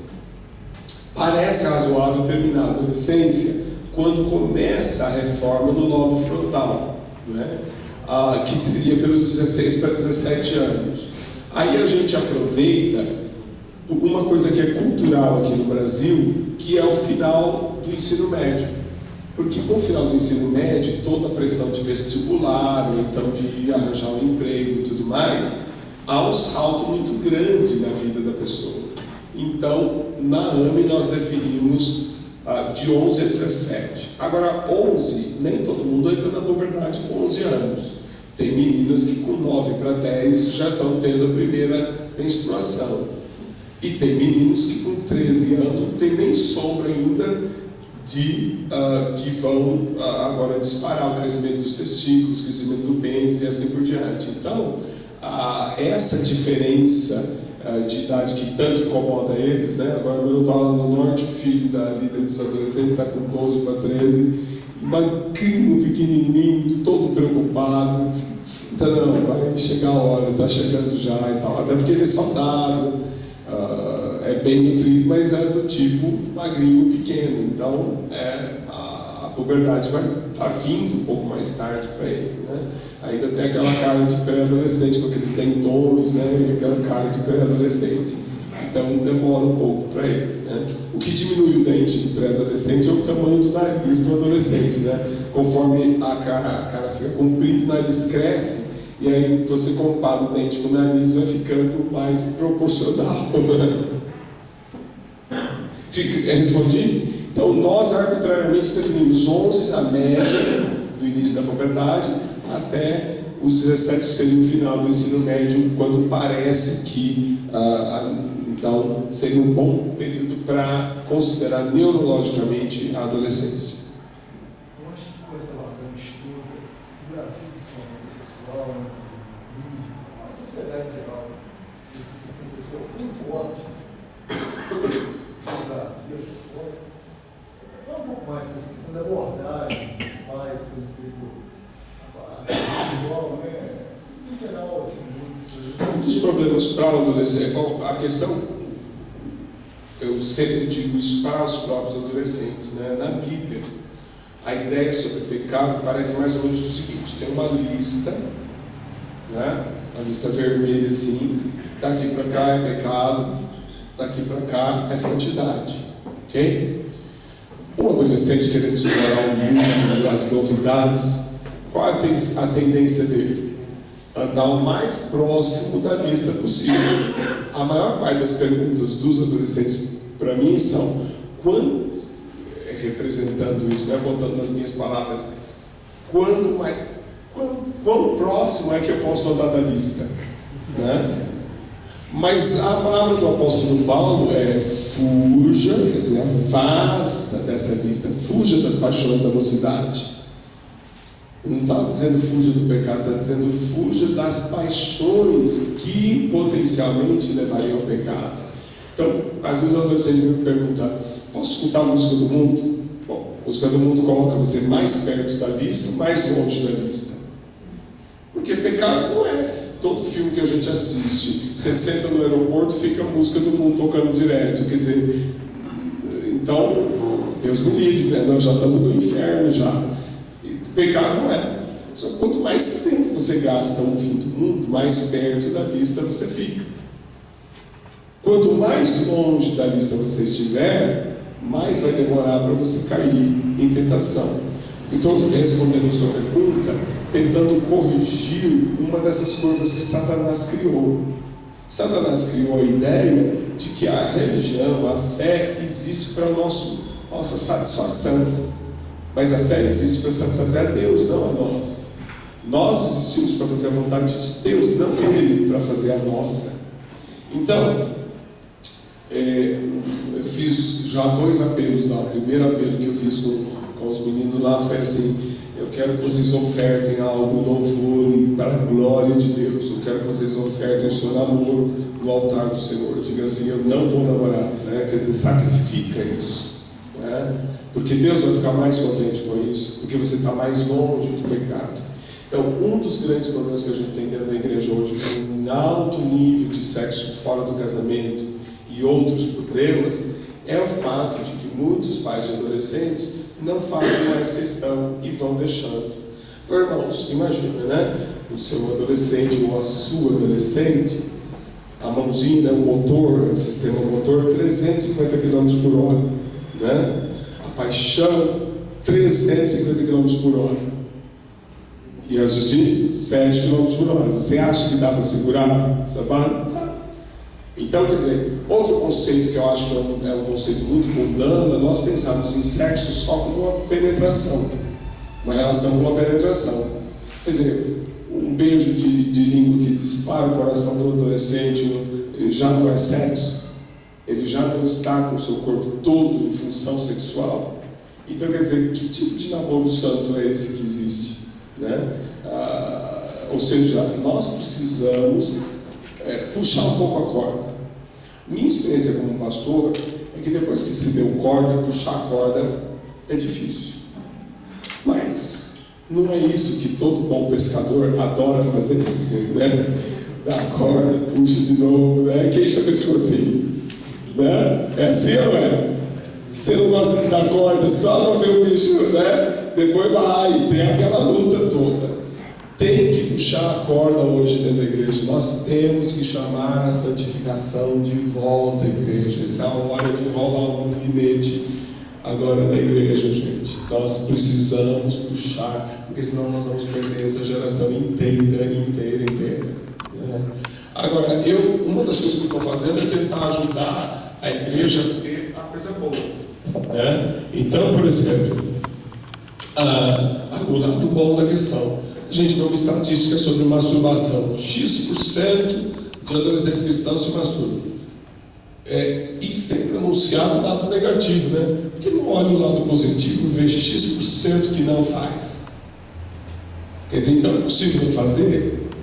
A gente vê um nível alto de sexo na adolescência, mesmo dentro da igreja. Mas e a enorme quantidade de adolescentes que estão conseguindo passar por isso sem dificuldade. O relacionamento com o adulto ajuda muito. Tem uma pesquisa que foi feita com meninos que não são crentes, pesquisa secular. Os meninos que têm bom relacionamento com os pais, né, no caso dos meninos, principalmente com as mães, no caso das meninas, parece que com os pais, quem tem um bom relacionamento com os pais, lá no mundo, não estou falando de igreja, não. A primeira experiência sexual é atrasada em 3 anos. sem outro trabalho nenhum, só o bom relacionamento. Meninos têm um mau relacionamento com os pais, logo procura um colo, logo procura, não é, o caminho em outro lugar, né? Então, nós precisamos, parte da solução para a sexualidade dos nossos filhos é um bom relacionamento com eles, é estar sempre presente, estar sempre juntos, eles tomarem a decisão de não namorar durante a adolescência, e você ajudá-los a manter nessa decisão, né? São coisas que nós podemos fazer para ajudar nossos filhos com a questão da sexualidade. Outra coisa é não permitir que eles caiam no vício da pornografia. Qualquer pessoa que navega no Google está sempre a 1 ou 2 links de um site pornográfico. Eu não sei, é muito complicado para hoje. Tudo que eu faço, eu preciso de fazer pesquisa no Google. Usando o filtro do Google, tudo.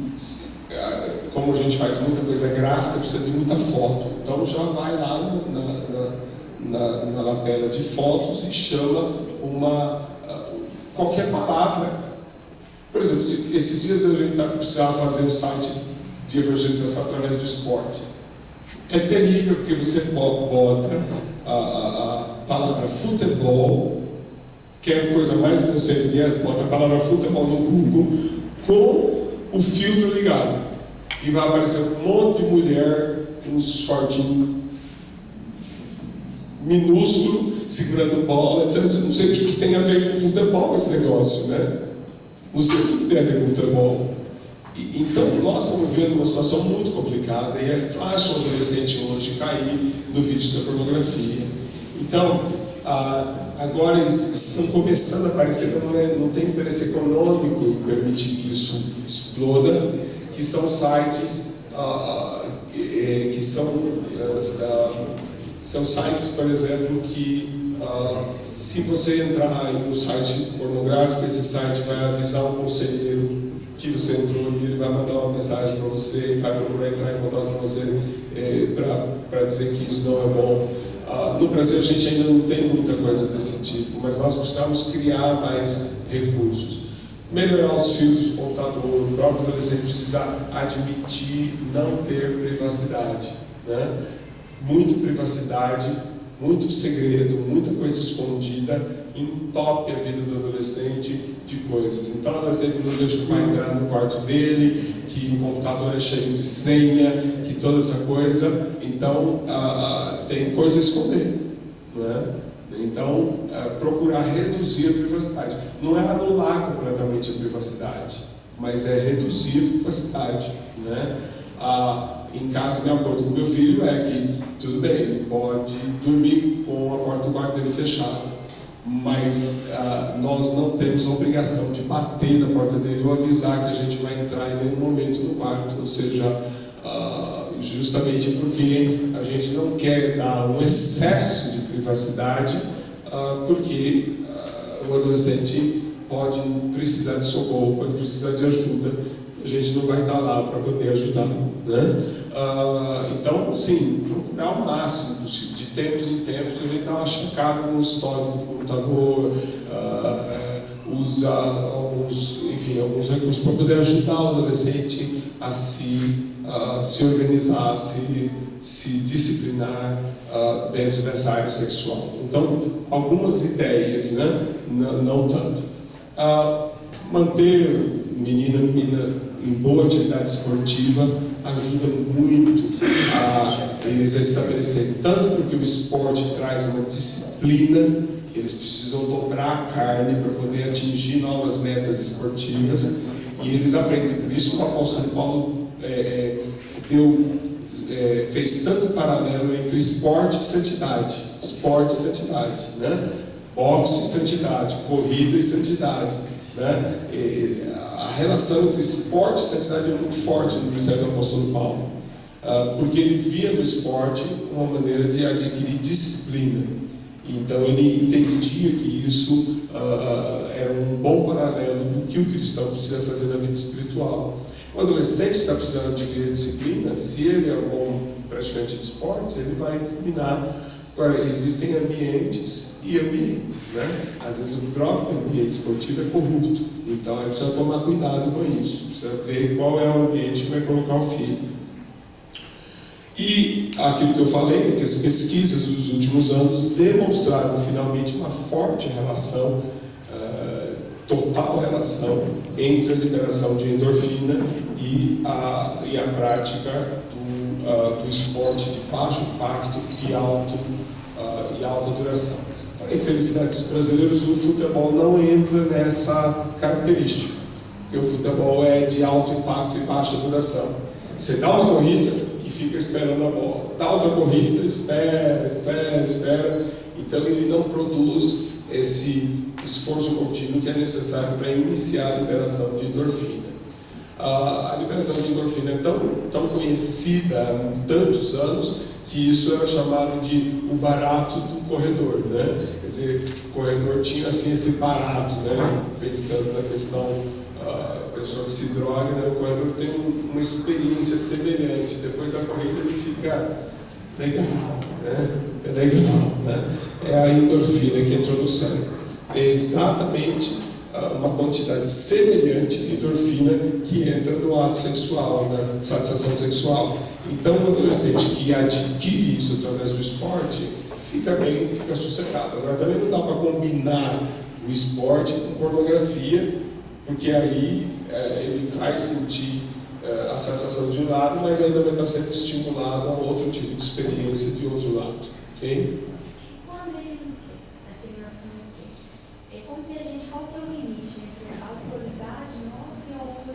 Olha, a criança é mais fácil, porque a criança você leva para o esporte, ela vai, né? O adolescente, um dos problemas que a gente tem para mover o adolescente da cama é a famosa preguiça adolescente. A preguiça adolescente, ela vem principalmente da dificuldade de imaginar que eu vou adquirir prazer, que vai ser legal ir ou fazer tal coisa ou ir em tal lugar.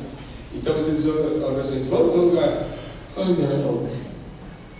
Vamos fazer tal coisa. Ah, não.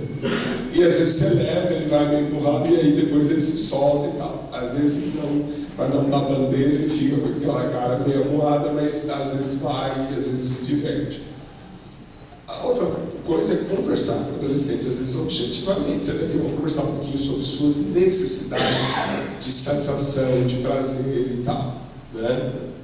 E apontar para ele um caminho, para ele mesmo decidir se dedicar àquilo para poder fazer, para poder se ajudar. Então, às vezes o adolescente, o diálogo funciona ao invés de simplesmente mandar. Às vezes não funciona, às vezes o adolescente prefere mesmo ficar indo, cuidando e tal, etc.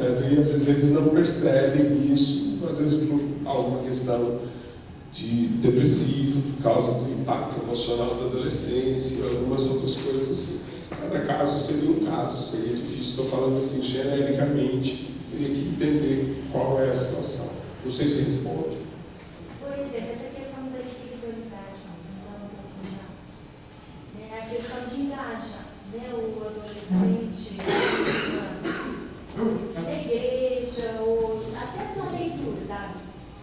Porque eles colocam, por exemplo, em casa, eles colocam porque a gente insiste muito, em ter uma leitura, em conversar sobre isso, ter um momento, né, para estar refletindo, ou de frequentar uma célula, e que isso vai afastá-las mais ainda do convívio com... E depois eles fazem 20, 22, 25 anos e dizem assim,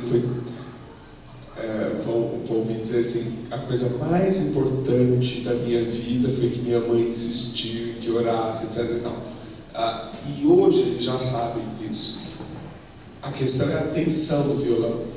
A função sua é chamar para orar. A função deles é dizer que está com preguiça, que não está afim agora, etc. E tal. Essa atenção é boa. Às vezes ela demonstra o sinal de que quer ser cuidado. Às vezes ela demonstra o famoso retrocesso da adolescência, né? Quando eles passam por alguns meses, às vezes até um ano de infantilidade, precisando de colo, precisam ser cuidados. Normalmente no final do ensino médio, na iminência da faculdade, do vestibular e tal, minha vida até começou a brincar de boneca, né? Quer dizer, teve uma regressão por alguns meses em função da tensão que tem. E aí, às vezes, eles demandam cuidado, faz manga e tal, e esse é o momento que o adulto tem a oportunidade de demonstrar o amor, de demonstrar o que é importante e tal. Eu acho que essa é uma questão, às vezes é um momento de conversar, às vezes é um momento de insistir, né, e trabalhar essa questão. Agora, a espiritualidade do adolescente vai depender muito também do ambiente da igreja, porque não dá para depender só do pai. Agora o adolescente está saindo de casa, e o adolescente não pode se resumir ao relacionamento com os pais. Deus não planejou isso, Deus planejou um amplo relacionamento. A melhor coisa que a gente pode fazer é assegurar que os nossos filhos tenham a maior parte dos relacionamentos deles sejam dentro da igreja, né? Seja com colegas cristãos, né? E convertidos de verdade, ou pelo menos se ele não está na sua casa, com os amigos da sua casa, que ele esteja na casa do irmão que você conhece, com os filhos dele, que você sabe que são ali não tão bons como o seu, mas estão na média. Então, a espiritualidade do adolescente não depende só de vocês também. Não tentem também carregar a carga toda sozinho. Eu agradeço a Deus por vocês que são pais de adolescentes e que estão aqui hoje junto com o seu pastor, com o pastor dos seus filhos. Isso é muito importante. Eu fico triste que a gente não está aí no auditório para umas 2.000 pessoas com pais de todos esses adolescentes que a igreja tem, né? Então, uma grande coisa é o pai do adolescente andar junto com o pastor dele, entendendo o que está sendo feito, cobrando, ajudando, né? Porque é maravilhoso quando às vezes um projeto maior, alguns pais estão por ali servindo, ajudando e tal, né? E quando isso é feito de uma maneira legal, os filhos ficam até orgulhosos dos pais que estão envolvidos, que estão fazendo parte, e assim por diante. Então, não é uma resposta simples para isso, não é uma tomada de liga e desliga, não, é um conjunto de ações. Mas, se eu posso dizer alguma coisa assim, não desista de insistir por aquilo que é correto, por aquilo que é certo. Insista, continue insistindo. Teve um escritor que eu li, disse o seguinte, que se os pais cristãos insistissem nas disciplinas espirituais, tanto quanto eles insistem nas notas na escola, os filhos seriam os melhores crentes do mundo. E você sabe disso, se você parar a insistir nas notas dos seus filhos, elas caem, né? Eu mesmo fui um. Era conceito, né, de 5 letras. Eu voltava no toda minha adolescência. Primeiro semestre, aliás, primeiro bimestre, eu voltava com 5, 6 notas vermelhas, quase todas. Aí meu pai pegava no pé, botava um professor particular, me fazia fazer exercício de manhã até a noite, tirava B e A em tudo no segundo. No terceiro, um monte de C, D e I. No quarto, tudo lá. Eu nunca fiquei de recuperação. Sempre fiz 12 pontos, né? Sempre fiz 12 pontos em todas as matérias. Mas desse jeito. 1 ponto ou 2 no primeiro bimestre, 5 no segundo, ou 2 no terceiro e 5 no quarto, sempre. Né? Então, o pai do adolescente ele não pode parar. Né? Se a gente não pode parar de cobrar a escola, por que vai parar de cobrar oração e Bíblia? Né? Não tem como. Eles vivem no presente. Se depender deles, eles vão fazer o que dá na cabeça, o que tiver vontade. Nós vemos no futuro, então a gente precisa estar apontando para eles fazerem aquilo que vai importar no futuro.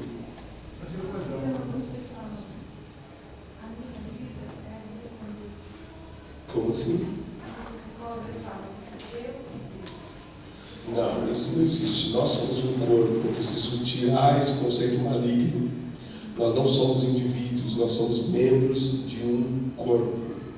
Todos nós temos que dar conta uns dos outros. Todos nós. Não existem indivíduos na Bíblia. Então é preciso olhar para o seu adolescente bem no olho e dizer assim: você está enganado por Satanás. Porque essa não é o que a Bíblia diz. A palavra de Deus diz que nós somos um corpo e que o olho não pode dispensar a boca não pode dispensar o olho, todos têm que depender uns dos outros e valorizar uns aos outros. Você é meu filho, eu sou membro seu, você é membro meu, você precisa me ajudar na minha vida espiritual e eu preciso ajudar você na sua vida. Preciso diminuir a individualidade, porque é um plano de Satanás. Eu preciso diminuir a privacidade, o individualismo no meio da igreja. E infelizmente muitos pastores só pregam isso. Muitos conselheiros cristãos, influenciados pela psicologia mundana, estão aconselhando isso. Nós temos que resgatar o espírito do corpo. Nós não somos indivíduos, nós somos pessoas. E que a sua vida é da minha conta e a minha vida é da sua conta. Então, nem eu posso dizer para vocês que minha vida não é da conta dele, nem ele pode dizer para mim isso.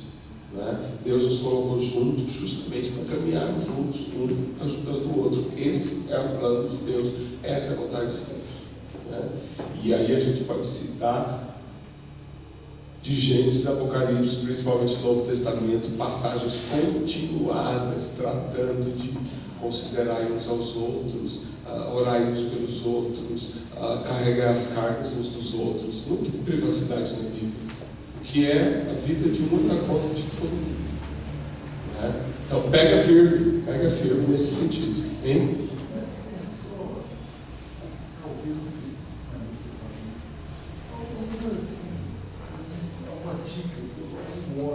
Estimular a leitura da Bíblia, oração. Acho que todo adolescente talvez tenha dificuldade maior de como estimular eles a. Tudo que eu poderia dizer isso seria no coletivo. Ou seja, a visão de um adolescente sozinho, em casa, pegar a Bíblia, abrir e ficar uma hora lendo, não me parece uma coisa desse mundo. Não me parece mesmo. Talvez numa tarefa, em um jogo, que ele tem que se preparar, em uma brincadeira, alguma coisa, possa eventualmente acontecer. Agora, naturalmente, ele adquirir a disciplina de todo dia. Porque a maioria dos adolescentes, todo dia você tem que ir lá e acordar ele, porque ele não aprende a acordar sozinho. Como é que esperar que ele vai ler a Bíblia sozinho? A maioria você tem que arrancar no computador para jantar. Porque ele, se deixar o adolescente por si, não tem horário para nada. Ele vai fazer o que o corpo estiver pedindo naquela hora. E olha, o corpo chegar pedindo para a leitura da Bíblia seria uma coisa fantástica, Então, eu não estou dizendo que é impossível. Não estou dizendo que é impossível. Me preocupa, por exemplo, às vezes, alguns adolescentes, e eu não estou dizendo que é o caso do seu filho, eles se tornam bastante religiosos para compensar alguma situação da vida. Às vezes são solitários, às vezes estão com dificuldade de ajuste com os colegas. Então eles encontram na fé um escape. É bom e é mal, porque é bom, mas também precisa corrigir esse outro lado. Então, se o adolescente está descompensado, quer dizer, ele está lendo muito a Bíblia porque ele não quer sair com os amigos, não conversa com ninguém, não desenvolveu o relacionamento, isso seria um problema. Então precisaríamos olhar bem essa questão. Não quero dizer que não vai acontecer com nenhum adolescente, mas de ser disciplinado, de ler a Bíblia, etc. e tal. Mas não vou achar também que isso seja um mérito do adolescente.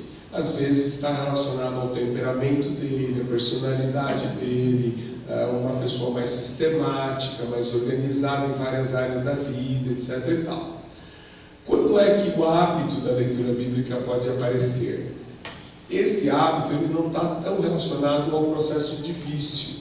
O processo de vício, no bom sentido, é o processo que eu faço a atividade, derramo a dopamina, eu guardo na memória que aquela atividade me dá satisfação e eu quero repeti-la de novo. A leitura da Bíblia raramente produz esse tipo de ciclo.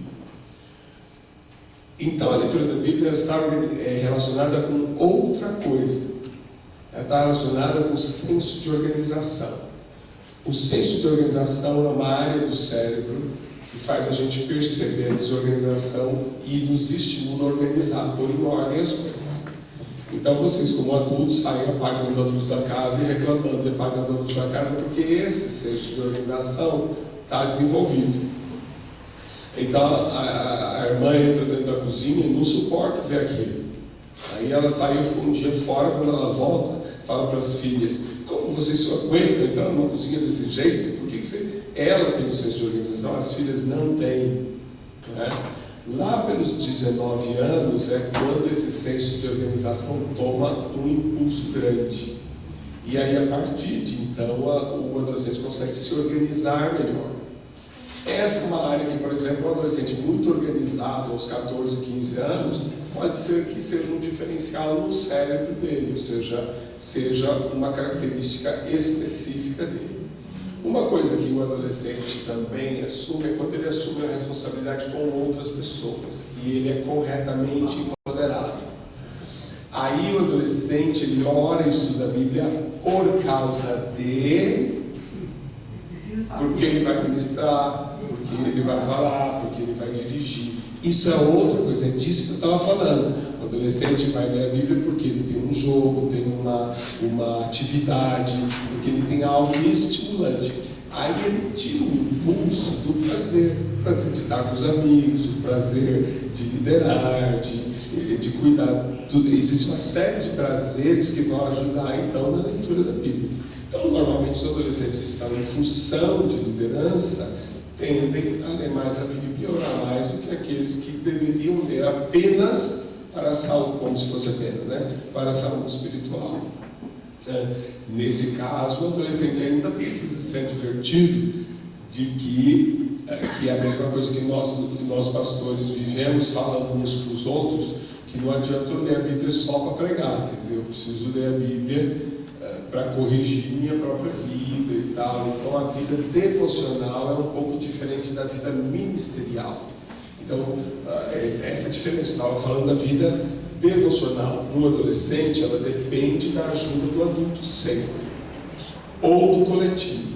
Quando o coletivo todo está fazendo, aí você tem uma característica, tem um poder maior de fazer. E quando a vida ministerial ela existe, ela pode ajudar, porque no desejo de cumprir o ministério, eu também termino beneficiando a vida devocional. Mas ainda precisaria de um pouquinho de atenção nessa área, né? Por exemplo, meu filho é a mesma coisa, por exemplo, dos meninos que tocam. Eles tocam, sabem os louvores, sabem as músicas, se dedicam, né? E aí você vai chegar um pouco mais fundo. O que essa música significa para você? Quando é que você canta essa música sozinho no seu quarto, em particular, porque ela tem um significado especial no seu relacionamento com Deus? E às vezes eles ainda não têm essa dimensão mais pessoal, porque a fé deles, e eu gostaria até falar sobre fé, falei pouquíssimo, paciência, não vai dar muito mais tempo, mas a fé deles ainda está em construção. Então é preciso isso, né? Esses dias meu filho estava me perguntando: é assim que se ministra o louvor, né? E ele já toca, já está envolvido e tudo mais. Ministrar o louvor, então ir com ele sobre o que é uma ministração profética, no sentido de dobrar os joelhos, buscar uma revelação de Deus do que os outros precisam, receber essa mensagem da sua vida, se examinar, aplicá-la em si mesmo, depois se preparar para apresentar isso para os outros. Essa é uma jornada enorme para um menino de 15, 16 anos, não é? E é legal você poder andar essa jornada junto com ele, é legal poder andar junto com ele, né? Eles não têm essa noção de saber o que... Eu acho que eles sabem o que é certo e errado, mas tipo assim, por exemplo, saber que o comportamento, porque às vezes eles saem da igreja, acaba de fazer lá, ministrar a célula, chega em casa e tem uma atitude assim, pessoal, mas espera aqui, você acaba de sair da igreja. E a gente cobra, né? A gente não deixa de passar, né? Assim, desse jeito que tu vai crer, desse jeito que tu vai ministrar, né? A emoção supera a razão. A emoção vai a 350 km por hora, por isso o adolescente se sente tão culpado, principalmente